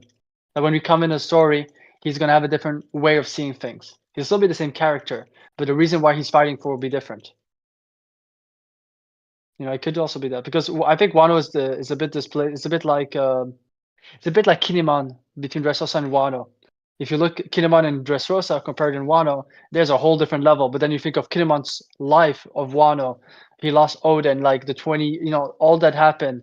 Like you understand why Kinemon's like he had this crazy hockey bloom versus Kaido with the other scarabs. Obviously, it didn't help that much because Kaido just brushed it off, but it's not the same way as Doflamingo, because I think that if Doflamingo was hit by the 9 scarabs the way they'd hit Kaido, he would have felt something Doflamingo. Considering how Gear 4 affected Doflamingo, and it barely affected, it didn't even affect Kaido Gear 4 at the beginning. So it's like that's why I do have hope for Kid, but until I see it, he's still useless mid for me. I think like JJ was saying, he can't really hit any lower, right? But if he does come back to the story, then surely he's got something to contribute. And I'll be back in 2 seconds. Sure, no worries. Actually, I My have man something to has add. Oh, go now ahead, cook up. bro. I was gonna say I was actually gonna because say this he is has to contribute in the way of giving more of we need more we need the stock to pile up on more of the antagonist side. And there's nothing really to gravitate towards Kid in regard to our protagonist. I just feel like him and Luffy are always going to see each other as rivals, even when they're fighting. But I just think just like how Blackbeard was able to get Kuzan, to sit down and have an understanding and bring it to his attention, like, what do you want? If Kid is just like Luffy and he wants the One Piece, okay, we could get the One Piece and then we'll figure out everything after the fact. But like, I think the last thing Kid wants to do is to take this loss from Shanks and then align himself with somebody that's aligned with Shanks. So I'm just thinking everything that's. I think Shanks kind of drew the line in the sand for Kid, and like Kid, Shanks and Luffy is on one side of that line, and he can't cross over to that side again. So I'm just like, are you helping Blackbeard? Are you helping the world government? Are you helping Luffy? And I just think in regards to Kid, everything about him, he needs to be on Blackbeard's side for now. So that's just my thought process. yeah. Yeah, no, I do like that. Like I said, until we see something, but there's some hope for Kid. I do think that for Law and Kid, I think there's more hope because I do feel like also Law there's still something weird about it. Like I feel like I've said this. I do not trust that the plan that he came up with was his plan initially. Someone inspired him that idea. It was too smart for even for Law. Like how it seems to connect with the Revolution Army plans and Dressrosa. Like it did not interject, but actually work well. The fact that it also helped well with the plan of Sword and with X Drake, who even helps Law out. And you look in the flashback, X Drake and Law in the same flashback on the same island. And the first time that X Drake and Law, since I reread the Saboti, it's weird. The first thing that Law says to X Drake when they first see each other, he asks him, "How many people did you kill?" That is a weird introduction. Like it sounds like there's a context behind it. So that's why I feel like there's more to Law. And obviously I have to give it up to Vex's favorite character, Law. So gotta represent. So actually, I have a You think? question for. Yeah, sorry. Now I was about to say, in regards to who you talking about, maybe helping out Law, you think it may be Sengoku? Because once he retired and kicked his feet back, he was chopping it up with Law at the end of Dressrosa. Everybody seemed real comfortable. Everything may have not gone according to what they initially planned, but a lot of those things that they needed to get done was still accomplished either way. Yeah. So we've got a super chat. Well, first of all, appreciate to NoChillDill for adopting a membership. Yo, huge stream, JJ. Hashtag John Charon on all social medias. And we got a super chat from Mr. Bushido. And that's an interesting one. €2. Carrot will join Kid, become Yonko, Smoker, Admiral level. Man, that's Smoker is Admiral level. yeah, that's I love so Bushido. we've got to see Smoker's Admiral level.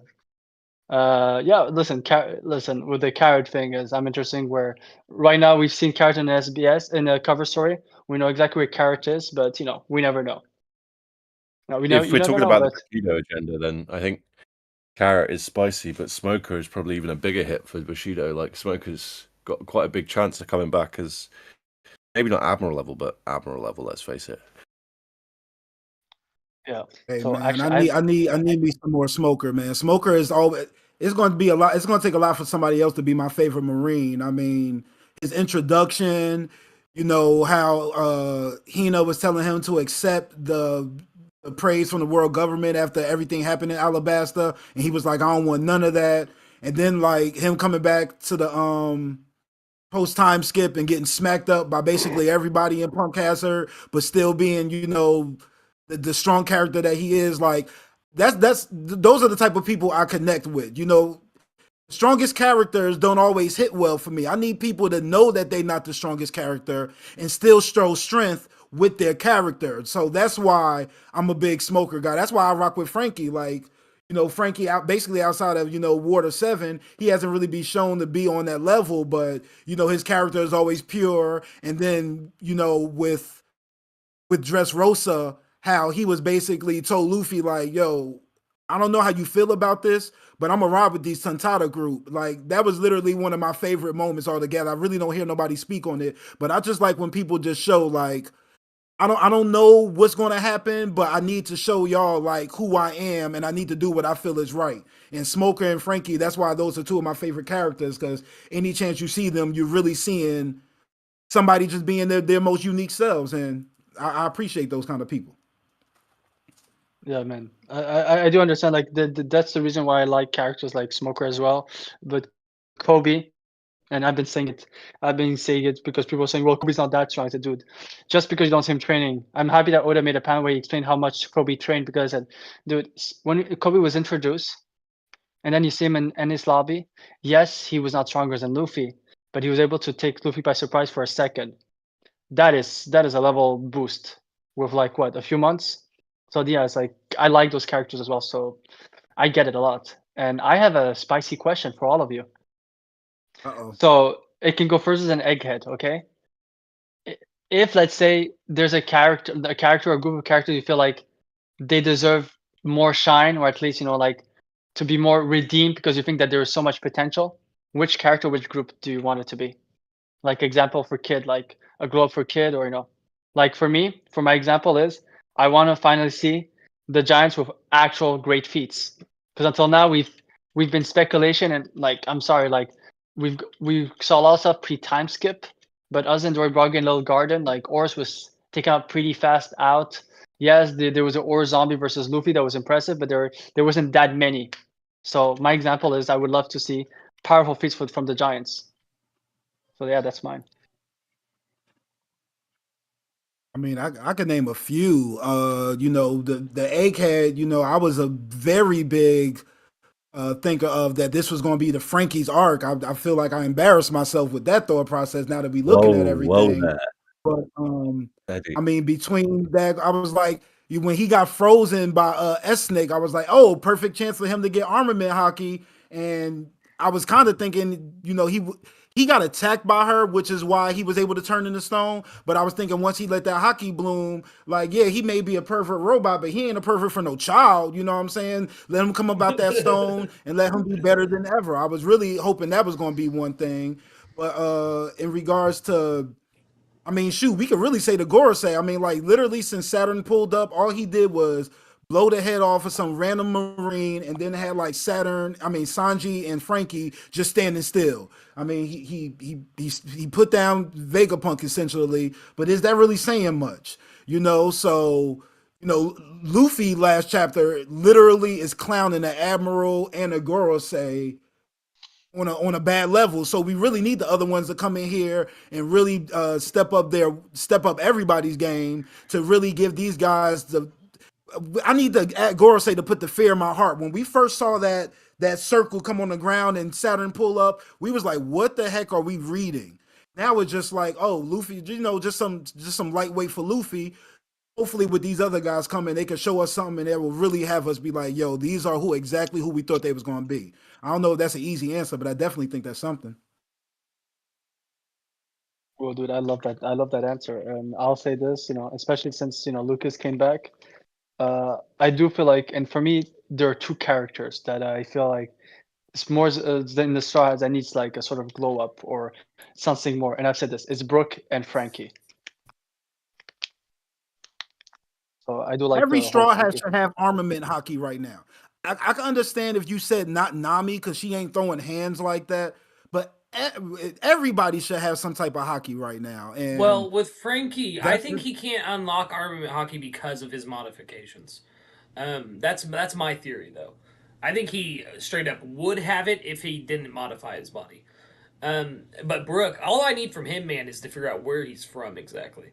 Like, because we know he was what was it, the crown guard of the king or something like that before he was a pirate? Mm-hmm. Yeah, like, I need to Dude, know more about that. I need dude, to. remember what Sengoku said about the Rocks pirates? Only a very few from that generation remember what happened to the Rocks.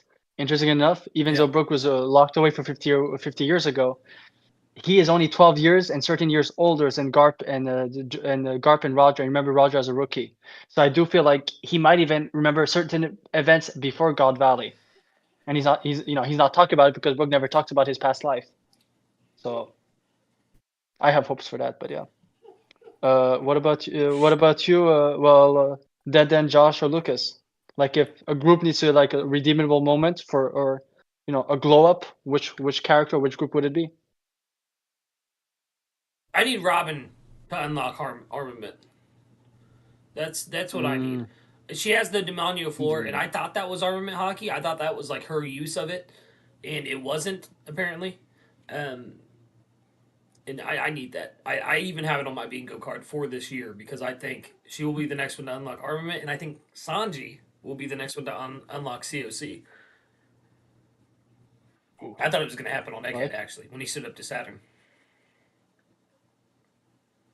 Indeed. Yeah, man. Robin has been on the run all her life. How she ain't got no armament is ridiculous. It's ridiculous. Well, just think about how OP her fruit would be then. She could strike Logias from a distance, dude. She could just like, boom, armament up, and then flower up some arms to smack the shit out of a Logia. It would be amazing. And I also feel like it's weird, but obviously we were waiting for Usopp and Usopp and Sanji to have it. But I will say this, even though people like to talk about Nami, but I think Robin is a good candidate also to get Conquerors with what she went through. Yeah. If you look, a lot of the Conquerors, they go through horrible stuff. Robin went through one of the hardest things. Like she's at her third Buster call. Shouldn't, and she's still thriving. She's still smiling. Willing to fight another day. So I do feel like she's a good candidate for Conquerors as well in the future. But yeah, I love Robin. Gosh, what about you? I've heard some people say they think the whole Straw Hat crew is going to have conquerors, and I'm like, if they don't got basic hockey, I'm not expecting them to have the biggest, the strongest. Yeah. So. Well, I think that's how Nami is. I think Nami will have colors of kings without having any other form of hockey. I think that's how she can predict the weather and everything. I think she's like taking in the voice of all things because of her Conqueror's hockey. And plus, I know it was a gag, but we straight saw her when she caged up Luffy, unleashed Conqueror's hockey, and even Jinbei was like, "Was that the color of kings?" Like, Oda likes to joke, but at the same time, that dude be leaving clues in our face like that all the time, and we just write it off as a gag, and then the next thing we know, it's canon. Like, so yeah, I think she may have color of kings. That was such a fun chapter for me. Oh yeah, it was so good, man. That was like the third or fourth chapter after I caught up that like I was weekly on, so it was awesome, man. Well, I mean, actually the Nami thing what you just said makes sense when you realize Shiroshi could do what she does, but she only has observation. Yeah. She's not listed as conquerors or armament. It's only observation. So I do feel like you don't necessarily need the two things to have the third one. I think some people have this unique skills. I just think a lot of them needs those two training wheels to reach that level. But yeah. So what about you, Josh? So yeah, Asia from Skype as well. Yeah, Denden's favorite Skypean girl. Yeah, my favorite Shandian. Yeah, Shandian. Sorry, you caught me very fast. What about Denden and Josh? Do you guys have who would it be, or which group would it be? Which group? What? To have a glow up or redeemable arc or storyline. I think Kid. Makes sense. He's the main one. The Revolutionary Army. Oof. Yeah, the Revolutionary Army. They have to show some. They show some interesting stuff with Reverie, but yeah, you're right. As a group, I'm not sure actually. The Sea Beasts. I want the Sea Beasts to be liberated. To liberate the Sea Beast. Yeah, they've been trapped in the Calm Belt for too long. That's true. I mean, they're not trapped. They're just their breeding place. They can always leave. Well, they're mostly dead. Yeah. So how many? Wait, we've seen what? There are like what 5 or 6 sea beasts around Fishman Island, right? Or less. More. Say less, bro. There's more. Yeah, there's way more. Neptunians just chilling. Yeah, true.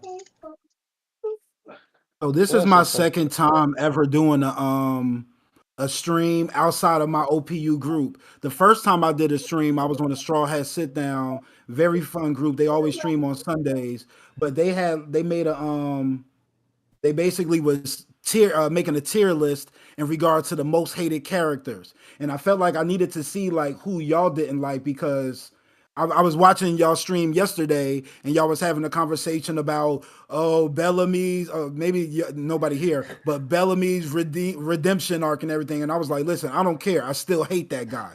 So I was just That'd wondering, be like, is me there and any Vex. particular characters? Is there any particular characters that you guys just feel like, listen, like I'd say Treble's one, Bellamy's two. Like they could literally give their heart to Luffy and us be like they're still trash. I don't care what they do. Is there any characters y'all feel like that in regards to the show altogether? Like characters we hate. Like you Spot 'em. just can't stand that character. I Oh my can't stand goodness. Spot him. I don't care at all. Like he got what he got, and like I needed him to get more. He deserved the worst things Yeah. ever to happen to him. Like Another one is Orochi. Orochi, Yes. yeah, Orochi. I'm gonna jump in because for me, Orochi is number 2. Number 1, I am sorry. It's not recency bias. I will never be on his side. Saturn has to go. Hey man, Saturn, go. Dude, the door's that way, dude. And I don't want him to go like easily. I want him like I want a castle to fall on him. I want a castle to fall on him. I want him to get crushed by Luffy like an insect. Mochi, Absolutely. because he's freaking annoying. I can't stand him either. Him and Richie. Like I get the whole like Richie almost became Nah. captain of the buggy pirates and stuff. Yeah, dude, I can't. They're annoying to me. I can't stand them.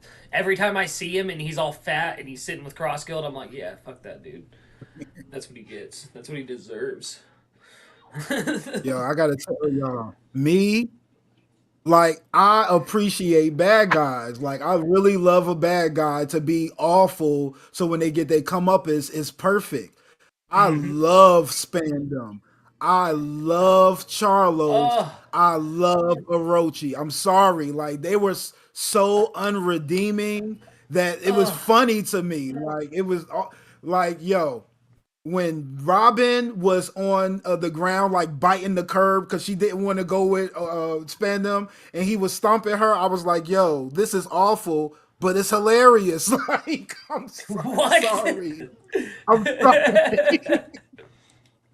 Spandam was so awful that I loved him. Like, I get what you're I'm saying. Yeah, sorry. it's a Like, character that you hate so much that you like love to hate him, kind of thing.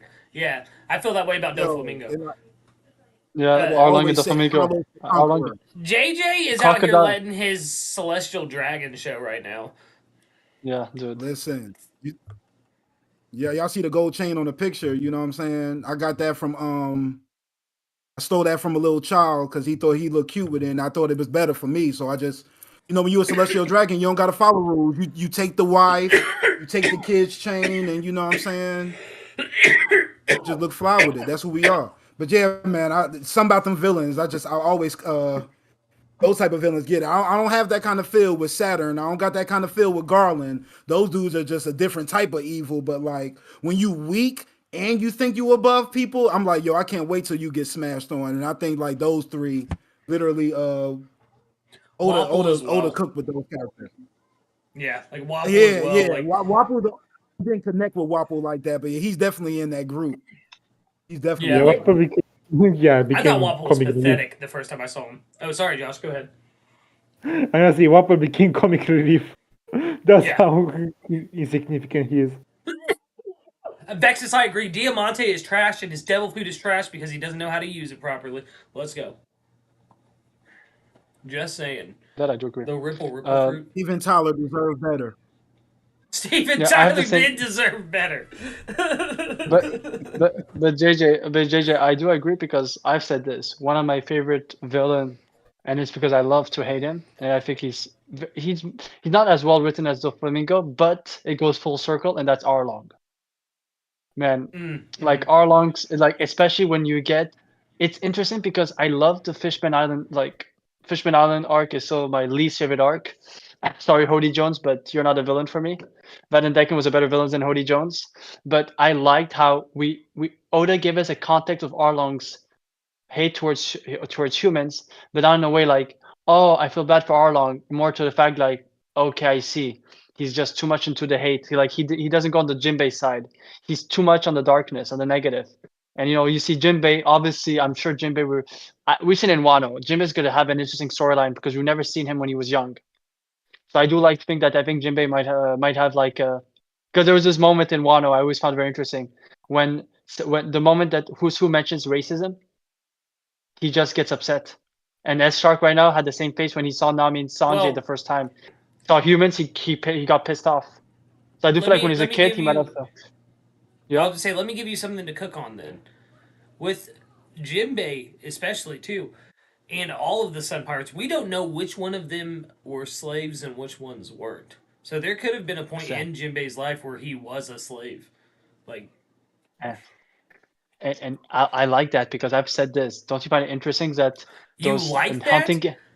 No. But that statement because think of the hunting games we got revealed in the God Valley flashback, right? Yeah. Interesting enough, it looks very similar to some of the stuff we see in Dressrosa, right? And interesting enough, Jinbei wasn't in Dressrosa. He appeared after Dressrosa. I feel like, what if, and we've seen Jinbei ask a lot of questions to Vegapunk.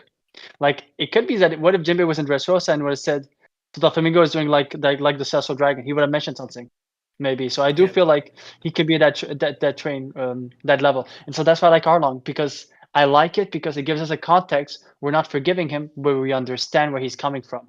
It's not one-sided. So that's like. Why is the chat going crazy about Orlumbus right now? Why not? He's the GOAT. He's the GOAT. Yeah, I mean, he did fight a tiger. Y'all were right.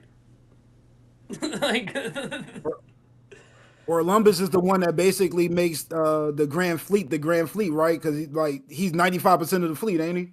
Yeah. Yeah. And his crew. Yeah.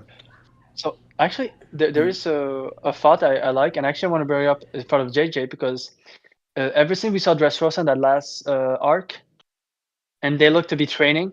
I think I brought it up the other day, and I want to make it on stream, I think, officially.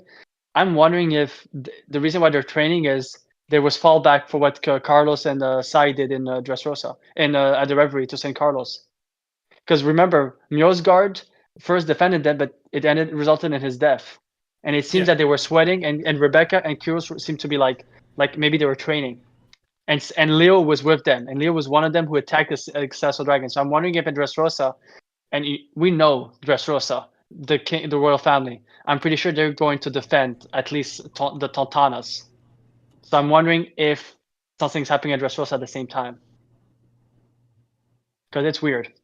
I felt it like they were training for some reason, and Oda wanted us to see it.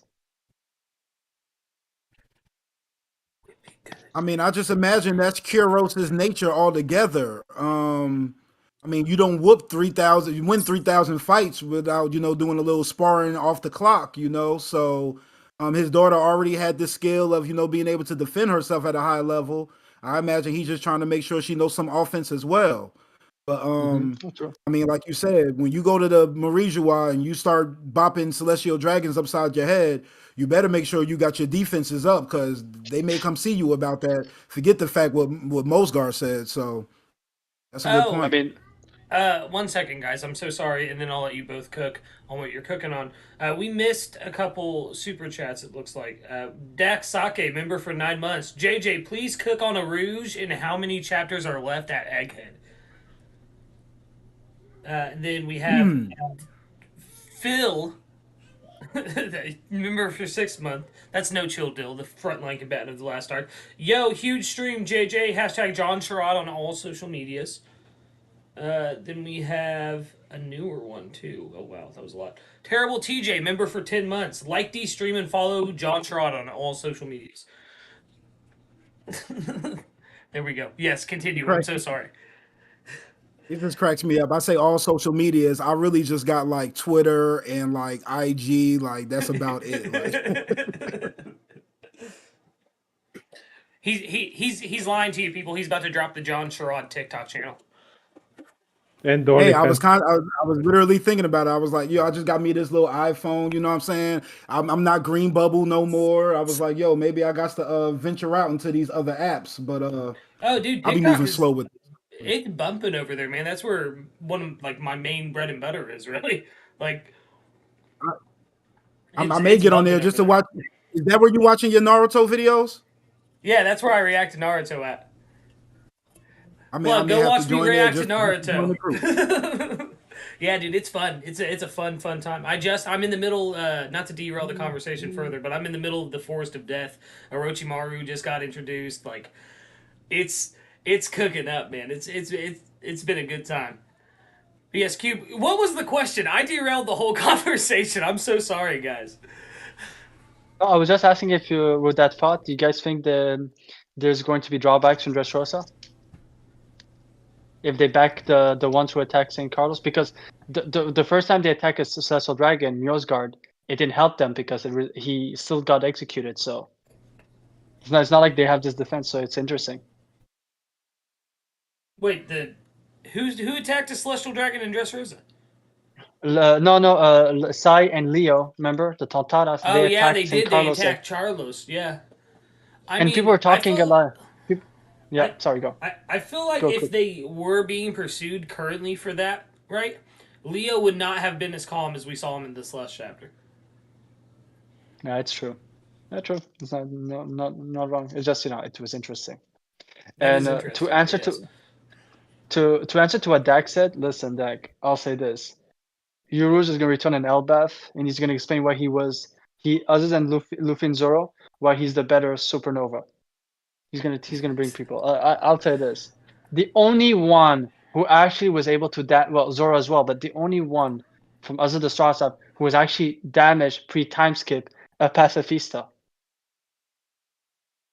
Was it And Rouge? I'll Yeah. say this, Man, and that this I was also find interesting is I'm not this agenda that Kaido was scared of Yorush, that's why he jumped over the clouds, because I know that agenda. But I feel like I feel like it tells a lot about Yorush, right? Kaido is the type of person that takes out everyone, right? And for some reason, he was just it seemed that they had a conversation, and he even said, "Watch out, don't jump off," and then he jumps off. I feel like there's more to Yorush. It was not a fighting thing. Like it could be that Yorush is also like he has knowledge, and Kaido got something from him. That's what I think. Yeah. I was just thinking, yo, it's way too suspicious that Kaido's up here and just decides to jump off an island, and then like the other three of the worst generation people are all there too. I was always wondering, like, I don't really feel like I've heard anybody mention it, but no, we knew that there was alliance between Kid, Hawkins, and Apu, but there's got to be some reason that, other than the fact that there was a Sky Island there, that your Rose was in the vicinity. So, like you said, whether he was talking to Kaido or maybe he was, sharing information with the other worst generation. I always look at that particular scene as that's something that we need to learn a little bit more about. When we left Wano, Killer was talking to Kid about, the man with the burned scar. How would he have that information? Maybe it was something that Euroj gave him, and then once we get to Elbab, where I'm expecting to see Euroj, we can learn a little bit more about that information. Do I think Euroj is the man with the burned scar? I really don't. I think it's just like Saul, but Yeah. I really think that that part right there really has something to do with it. It's too many dots that's just too close to each other not to Yeah. connect with me. But your roads, like I feel like I'll be by myself. When No. I saw Sal by Odie, No. I was Sorry. saying when Go. I Go. saw Go. Sal by Odie, I kind of felt like I think a lot of people give Euros the respect off the fact, like he said, he was able to beat a pacifista. But I'm always gonna say, when Hawkins saw Kizaru walking up to him and was like, "I'm not worried, I'm not dying today," that was one of my favorite scenes from the whole arc. I don't care. He took Yeah. the shot, he got beat, and he just moved on. Yo, like I'm always gonna show love to Hawk. That was the Hawkins' most redeeming moment out of everything. But I'm always going to give him props because I felt like that was an amazing introduction. I just had to say that too. Yeah. Oh yeah, and seeing Aruja's Devil Fruit, like him taking in all the hits and then like getting bigger, like That was insane, dude. That was such a good part of Sabaody. So do you think that we'll see more of that scene between Kaido and Aruj at some point, like in a flashback or something? Ooh. Possibly. I mean, I don't. From my recollection, I don't really think we get too many outside of law. We don't really get too many flashbacks in regards to the worst generation. So maybe it could be a conversation that he's having with Luffy, with whatever information he could divulge. But I'm not really expecting to see, him and Kaido having that conversation. But I will say, I think when the story's all said and done, we're going to have a much more appreciation for Kaido because everybody complains about Kaido's, lack of backstory when it came to Wano. But I just Yeah. felt like if you give too much of Kaido's story, you're going to give too much of the end game, and I think Oda's holding that close to his chest. So, in regards See, to that's how that I specific conversation, no. Yeah, see, that's how I always interpreted Wano as well. Like everyone was complaining about because I caught up in Wano, and everybody was complaining about, oh, we didn't get Kaido's backstory. We didn't get. I was like, I feel like it's so intrinsically tied to God Valley that is why we have not got his backstory. Like Exactly. that, there's a reason Oda didn't show us because he showed us Dofi's backstory. He showed us. Hody Jones's backstory. We didn't really get Caesar's, but that's because it ties to Big Vegapunk. Mom. Yeah, Big Mom. We've seen her backstory. Kaido's the only one we got like that 5 minute clip in the anime, like 3 pages in that one chapter of him helping King escape from the lab, and like that was it, really. And then knowing he was on the Rocks crew and like seeing like Captain Rocks is going to God Valley or whatever it was, like the guy in the doorway and shit. Like we got like scattered bits and pieces in Wano, but I really think that his backstory is so intrinsically tied to God Valley and what went down there, especially now that we know his fruit was on God Valley and that's the day he got it. Like yeah, there's a reason we don't know much about Kaido. Like, oh man, you got me on a tangent, JJ.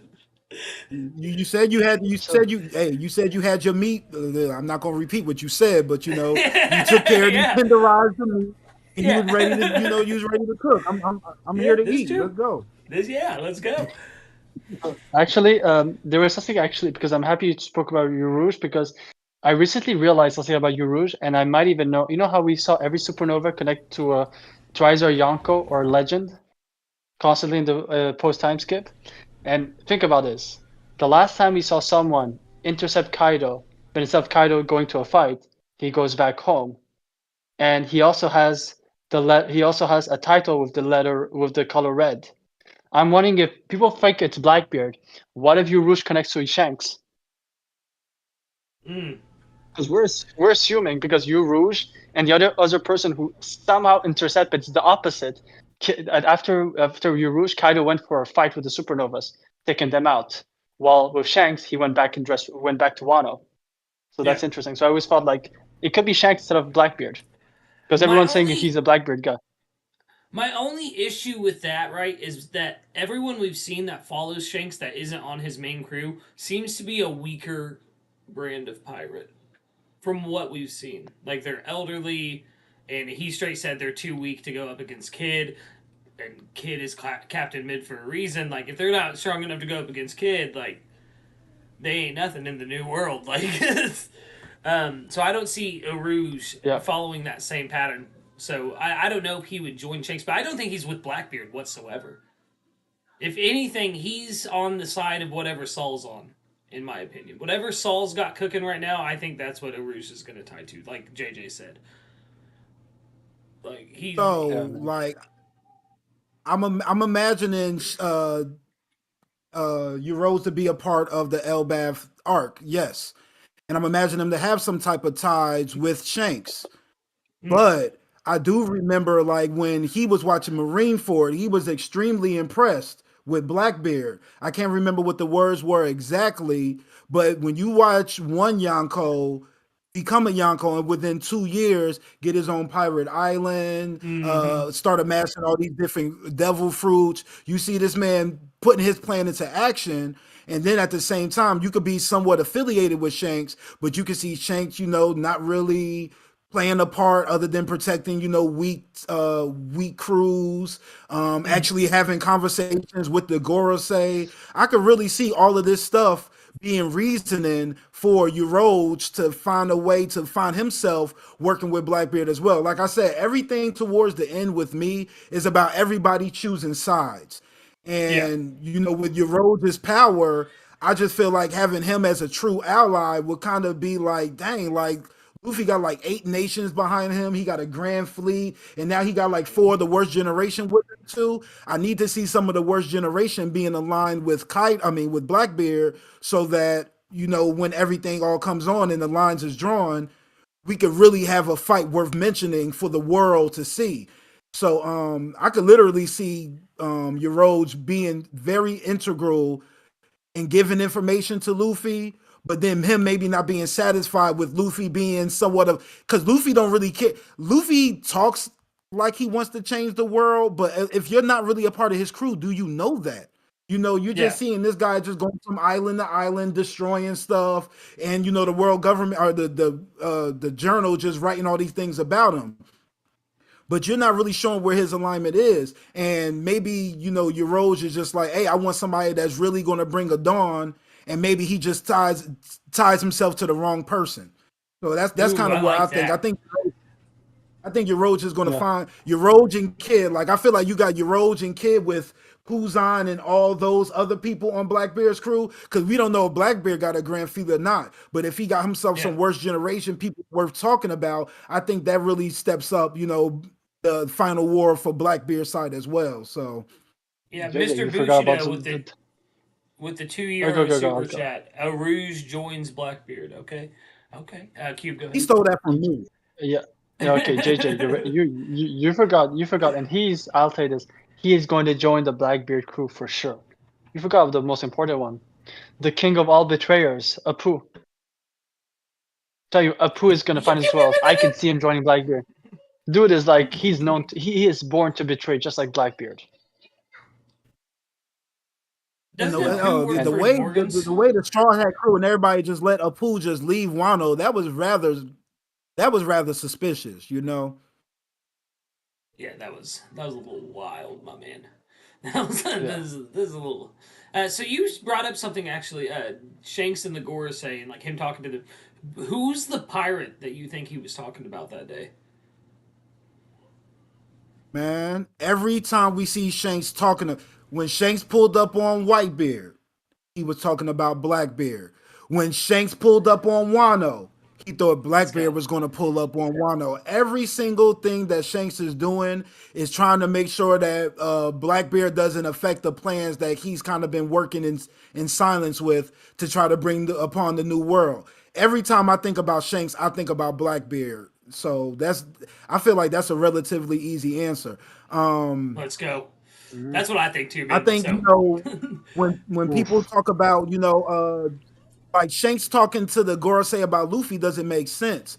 The Gorosei will already have the information about Luffy just off the fact that he fights with rubbery powers. They've known that from the get go. I'm just yeah, suspicious of why like they didn't think, oh, he was able to take down Alabasta, which is a rather important country in regards to what we did 800 years ago. Maybe we need to go do something about that now. That's got me looking at the Gorosei a little while, but every time Shanks is making a move, I feel like it involves Blackbeard one way or another. So I'm quite confident he was talking to the Gorosei about Blackbeard.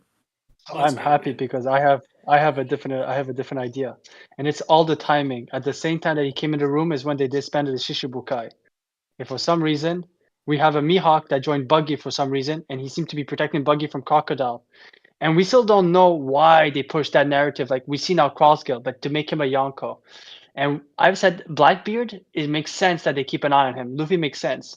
So what if the biggest plot twist to make it even more chaotic? He mentioned Buggy, and Shanks knows enough about Buggy. So I said that could be an interesting twist. He mentioned Buggy because even with everything we know about Cross Guild, making him Yonko at that level, I'm wondering if Shanks mentioning Buggy might have tilted that to the scale. Because we know that Blackbeard and Luffy are him, but we know that Buggy, to be honest, he's fake it till you make it. So I think I like Blackbeard, but I'm sure it's not Luffy, but it would be an interesting That's twist if it's Buggy. because Buggy's the son of Roxy Zebek. I'm calling it. Let's go.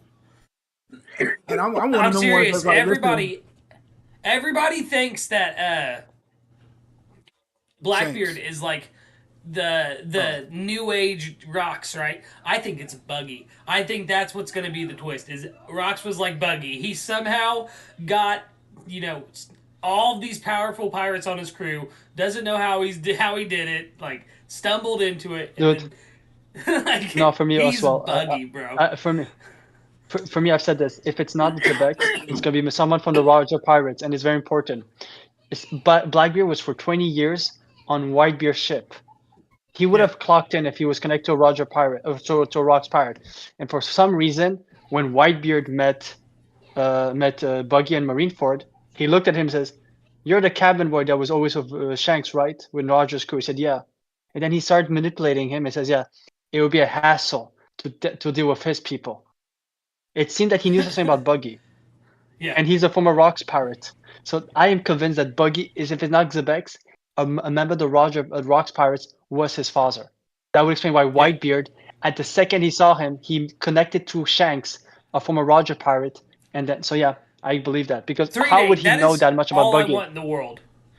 I'm sorry, Cube. Oh, 3 day. what That's is? all I want in the world is for when we finally see Rocks outside of the silhouette, for him to have a big honking red nose. That is all I want in this world.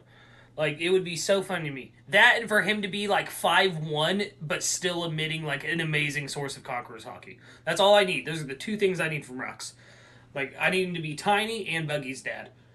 You, I you, don't uh, need his hair to. I mean, I don't need his nose to be red, but I do want his hair to be that blue, just like how they got that silhouette, but just like Yeah. blue sticking up crazy, like Marge Simpson on a bad hair day or something like that. Yes. listen, we know how Oda likes to play around with silhouettes, but still, I still feel like the what's called the panel of Kaido was very telling of Xebex.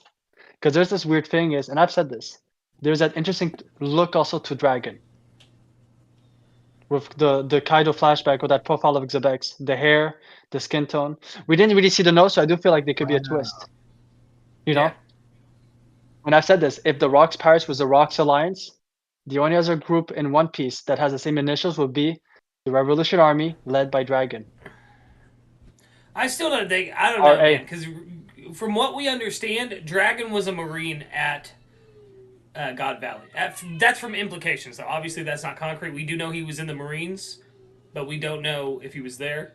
But the timeline matches up. Like he was I mean, probably do in the we Marines know? at God Valley. No. Well, yeah, what I'm just saying is interesting. We didn't really see the nose profile, but I'm just saying that I just find it interesting that he had a very similar silhouette to Dragon. Obviously, Yeah, when he we're gonna see does. him, I ain't gonna argue with that. yeah, I think Oda wanted to do something. So my personal thing, if they're not related, I think what Dragon is doing to some extent, he got it from Xebex. Yeah, He got inspired by some of the way that Xebex used to rule the world in a way, just breaking the status quo. But he does it for the good of people. While that's what I Xebex might think have been too. the chaos. I think he's in a Chaos. way carrying on Zebek's will as well. I Yeah. legitimately do. I think Zebek was trying to overthrow the world government, and that's what. And then, what as a Marine, young Marine, Dragon saw that and was like, "He's right. Like this is terrible. What they're doing to these people is terrible. Like this isn't the right way." Like, I agree with you 100% there. But yeah, it's like, oof, Oh man, my god, I that's left him flabbergasted. Did I leave you flabbergasted? no, it's just is just I just realized I think we're honestly this is my head. I think we're one arc away from getting the stuff for the Rocks Pirates. I Really? really feel like we're that close. Yeah, because especially with Yeah. this arc, he's been rushing stuff, showing a lot of former Rocks Pirates. They showed Gloriosa and Hamizan Lily. They showed Bakken. Then they showed that flashback, and it does feel like I think we were missing one character, Xebex, and then we can get that flashback.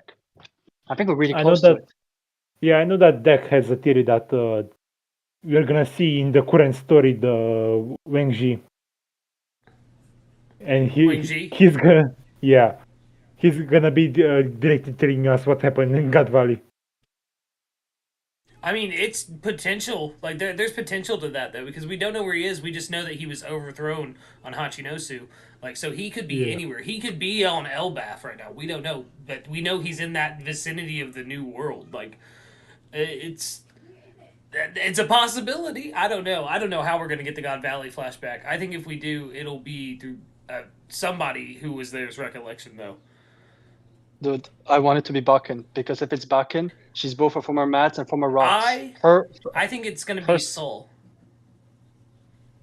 Ooh, damn, that's a. I think it's gonna be Big Mom when she come back in Elbaf. That's what I think. Don't tempt me, JJ. I've gone like 3 streams without mentioning how much I love Big Mom, and I love me some Big Mom. But no, yeah, that'd be cool too. And Kaido, they're still alive to me.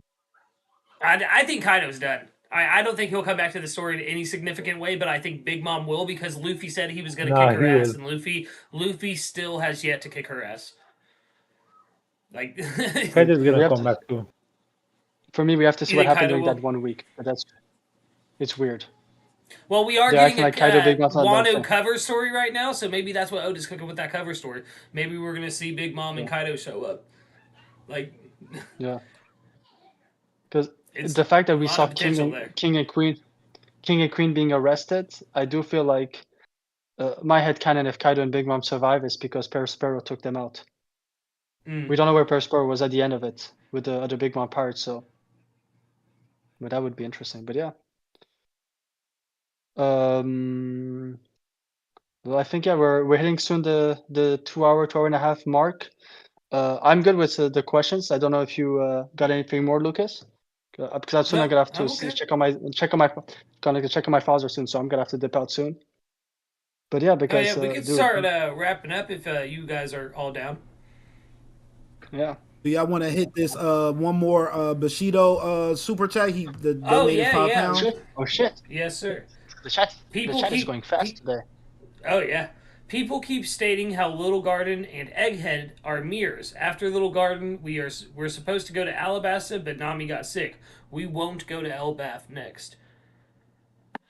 I don't Bushido, know. do you not like people being happy? I don't know if he does, man. Like,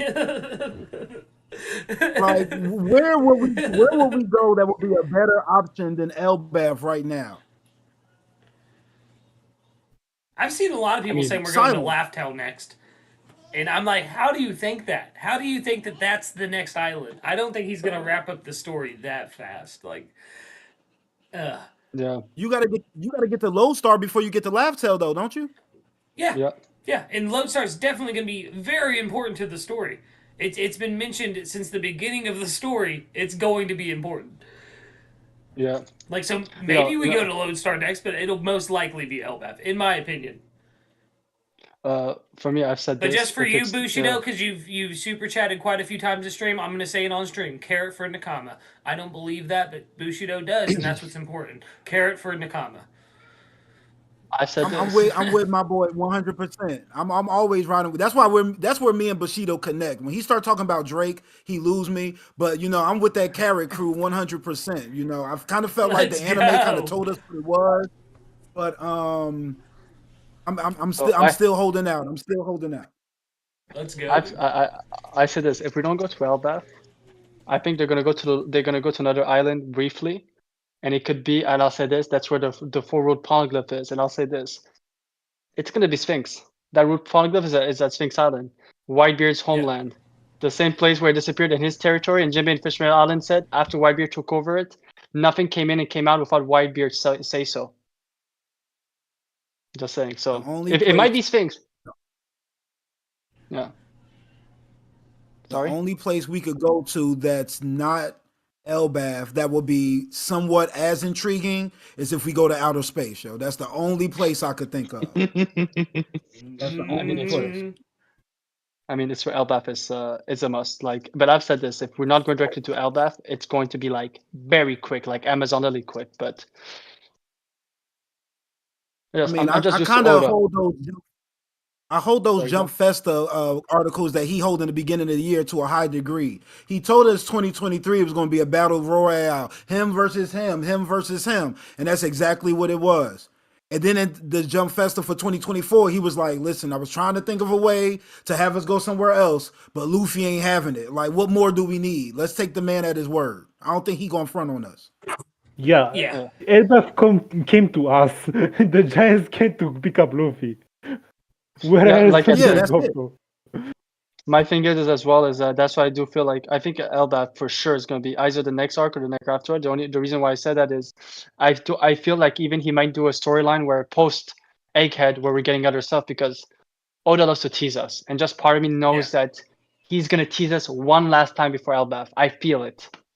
He keeps talking about Elbaf so much, like in Sabaudi about Fishman Island. We're going to Fishman Island next. We have to quote our ship. We're going to Fishman Island, and then we don't go directly to Fishman Island. So, and he likes to tease it. Something That's why terrible part of me. happens. Listen, because something terrible. Oh my god, is Bushido right, dude? Because something terrible happens on Sabayoti, so they don't go to Fishman Island. Is this going to mirror Sabayoti and something terrible is going to happen so they don't go to Elbaf? Oh, I needed to mirror Fishman Island in a way that all the other captains was able to get away from Sabaody without Kizaru wrapping them up, but the Straw Hats had to separate. I need the Straw Hats to be victorious here while Law and Kid take them losses other places. That's the only mirror Yeah. I'm looking for. That'd be That's that's true. that Yeah. that reverse. That'd be amazing. That would be yeah, so good, man. it's a mirror. Instead of going 3 different arcs before going to Fishman Island, we're going straight up to Elbaf this time.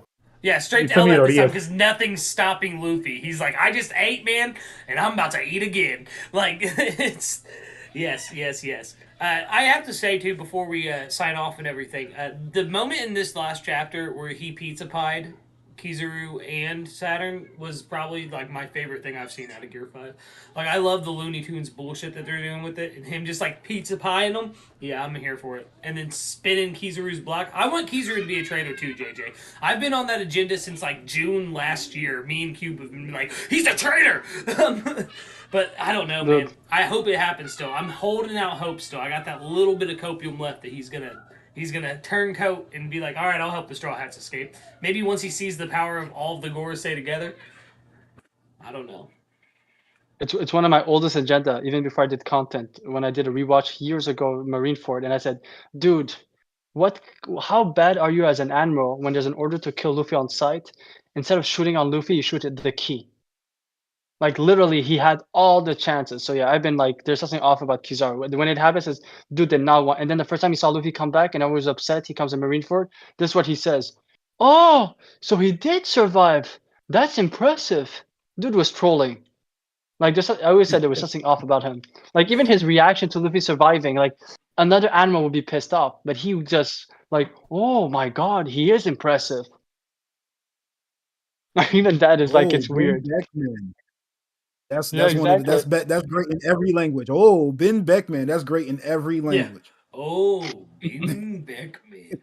Like, it's Ooh. so good, man. Yeah, it's like yeah. But I won't lie, I'm really liking the trajectory we're having with Kizaru, because even though we're feeling like it's going to that direction, it is so random. The guy, it's so weird. Like he's all over the place. Like the guy's literally having his Dr. Jekyll and Mr. Hyde moment. In a way, like like really you're seeing him fighting himself. Like, should I do it? Should I not? Then I love the scene with the Gorosei where Saturn is trying to sit down with Kizaru. Okay, what can we do so that you can go after without hurting your morals? And you're that was funny. That scene when he sat down with Kizaru to find a solution. Like I love Kizaru how he's written. Like he makes me think of a random Garp in a way. There's something Like, does it about have him that you have to. plans? No, that and also like think about it. What Sengoku said, Garp could do what he does is because of his title as a hero. It feels like it's very similar. Like we assumed Kizaru was like this lapdog, but it seems more like it seems that he chooses what to do. Like the way he said no for I don't know. Sentomaru is my protege. So then Saturn starts to sit down to find a solution. And I could see Sengoku doing similar stuff to Garp back in the day. Yeah. Sitting him down to find a solution on how to go suicide because it depends on my freedom. I could see something similar. Just they're different. But yeah, it's like, man, I do love Kizaru. Favorite admiral. He's my favorite Chad If Murray. If I had to pick one, I'd probably pick Kuzan. Can I still pick Kuzan as Yeah. my favorite admiral, or since he quit, I Yeah. gotta get that up? I mean, Fujitora is mine, man. Kuzan same too.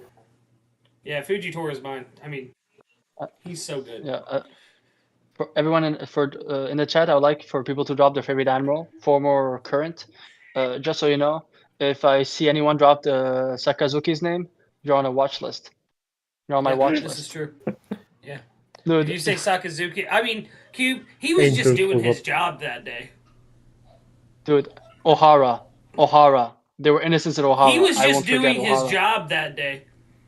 What part of his job means to kill his He subordinates has that to didn't keep go that to a war? secret, bro. He has to keep that a secret. That's No, what he's paid for. So yeah, he's gonna say, if even one of them's on that ship, I can't take that risk. He's absolute. He is absolute justice. He will do that. That is his job. bro, not even that. Think of Sengoku said Marineford. Ace needs to go, and so does Whitebeard. Sakazuki said, say less, boss, I've got you. Yeah, and what part of that means that to kill his subordinates that didn't want to go to war? Yeah, that's true. They were turning their back on their navy. That's turncoat. He doesn't respect turncoats. Any good service member is going to tell you they don't respect somebody that dishonors and goes AWOL on their own crew. That doesn't mean to kill them. Oh wait, Lucas, Man, I is was that you? Is that you, Lucas? I heard. Oh my God, I can't believe it. I've been hearing you for years. The only guy that wanted Akainu to take out Kobe in Marineford. I heard about you. I heard about you. I'm like a legend. I'm like the legendary Super Saiyan. I should never exist. Like, no. Obviously, I do not like Sakazuki, but I am just saying he was doing his job. Akazuki is awesome. I just Oh, had to say that shit. real quick. His devil fruit's insane. He's not like I was talking. I was under the impression that like his Kizaru wanted the Buster Call to happen so that there could be so much craziness going on and he could find a way to help the Straw Hats disappear or get out of Egghead without like 100% betraying the world government. And then like Kizaru finds out, and then like he takes him out. So like Kizaru could have Ace, Whitebeard, and the Admiral on his, he took all them. He was a big part of taking all them people Yeah. out, so like we could like build up the world government, and then they could just go find. Let's see, they did red, blue, yellow, green. What color?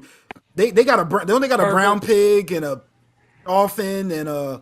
They could just go find one of those to go replace Kizaru. I was hoping for that. I just wanted Akainu to just have so many big name bodies on his back. So like when he comes to the final war, like everybody's like, oh my God. Like the same way Blackbeard ran away, I wanted everybody to have that sentiment towards Akainu when he Yeah. decided to pull up. What's it? Isn't there an admiral we haven't seen? Black Horse or something like that? What? The Black Horse guy was that guy with the glasses that was talking to Kizaru about what happened with Mosgard and Garling and all Oh them yeah, up there. yeah. Okay. We He's don't an have admiral, an though, isn't he? No, No, the inspector. I No? think he was like Yeah. he no, Inspector? but he had but he had this weird title in the Marines. It's true. It wasn't just like it Yeah. was special inspector on something. So I do see what you mean. Like it seemed to be like it felt like vice admiral or admiral like, but it was weird. we don't have Yeah. Orange Admiral. An There orange. you go. Okay. That's interesting. Trying to think Yeah, of an but, animal. Trying to think of an animal. Okay. A pink rabbit. Dude, He's maybe internal affairs. Internal affairs. Okay. So he's part of the cover ups then. Let's go. yeah. It would make sense why Akainu lied to him, because we know from Cypherball they knew whose fault was it was just Fujitora, and when he asked for the official stuff, he said it's Green Bull Fujitora's fault, putting Green Bull's name first, which was so that makes sense actually. But yeah, man, oh man, that was man, you were spitting, JJ. You made me think of a few things. Honestly. I appreciate that, man. I don't be really thinking I'll be coming up with too much, but when you got people and you just bouncing off these ideas, it's always fun. That's why I wanted to come in here and be able to talk to you guys and just get different perspectives and try to get. Like I said, this is only my second time, so I'm trying to get myself comfortable of broadening my horizons and stuff like that. So Cube, once again, I'm always going to be very thankful that you sent me that invite, and I already know that y'all was going to take good care of me. I love TLA, man. Salute to y'all always. Hey, salute to you, man. We love having you, man. Like we've been waiting and waiting and waiting. Not only just for you, man. We've been wanting to get all of you guys from OPU on, like one at a time and stuff. You know what I mean? Like, because you guys are big in the community, man. Everyone loves you guys. Like you guys, you deserve your flowers, man, entirely. And we love having you on, man. You are welcome back at any point in time, and we mean that wholeheartedly. Yeah, for sure. For sure. Like, and also, man, don't worry. Like I said, when I was very green and I was just having some ideas, like you're connected to Preach. Preach was the one answering to my DM saying, "Yeah, you should work on this angle, those kind of stuff." So, and then OPU and all of you guys are great, and you're always in our chats, supporting us. So it only makes sense. Love. Always showing love. Hey, y'all give it back to me. Hey, if everybody just continues to reciprocate love, the world will get better and better day by day. It starts with us. You know what I'm saying? Yes, it starts sir. with us. And that's the meaning of Nakama right there, brother. That's the meaning of Nakama right there. Absolutely. Drink your water and show love. Exactly. Drink your water and show love. Cube, you want to send us off, brother? Perfect. Yeah, let's do that. So, JJ, tell the lovely people where they can find you. Hey man, if y'all haven't heard already, it's John Sharod on all social media. I'm about to make me. I promise you, before the day is over, I'm gonna make me a TikTok just to make sure I follow my guy Lucas on his Naruto journey. Cause I don't know if y'all know, but like I got like 5 anime in my pocket, like for real, for real. OPU literally makes fun of me off the fact that I go from watching no anime to watching the anime with the most episodes. Like that's literally something they pick on me about. And I'm happy I have made this journey because it got me connected with all you people. I appreciate everybody in the chat showing love. Like I said, OPU, we trying to figure some things out. Typically, we 8:30 on Thursdays. If TCB decides to, stall out, then we just going to hit them with the Shonen Jump version of OPU on Sundays at 8:30. That's where we at for the meantime. So like we said, go ahead and join Marshall D Preach. Turn those notifications on so you can see whenever we stream. And if y'all still on that OPU channel, please don't unsubscribe to that because we're going to start taking our streams and start segmenting them on the OPU channel as well, just so, we can make sure we just keep on doing those other things. And we got some other ideas for OPU too. So if you still subscribe, we really appreciate y'all. But I appreciate everybody's patience with me. I know I be stammering sometimes, so y'all, like I said, y'all made me comfortable. John Sharod on all social media. OPU, we do what we do. TLA is the crew on Saturday. That's how we do. Hey, thank you. Yeah. Well, we've been the last arc, everybody. Thank you for coming today. Yep. We appreciate it as always. And we'll see y'all next time. Bye. Peace. Bye-bye.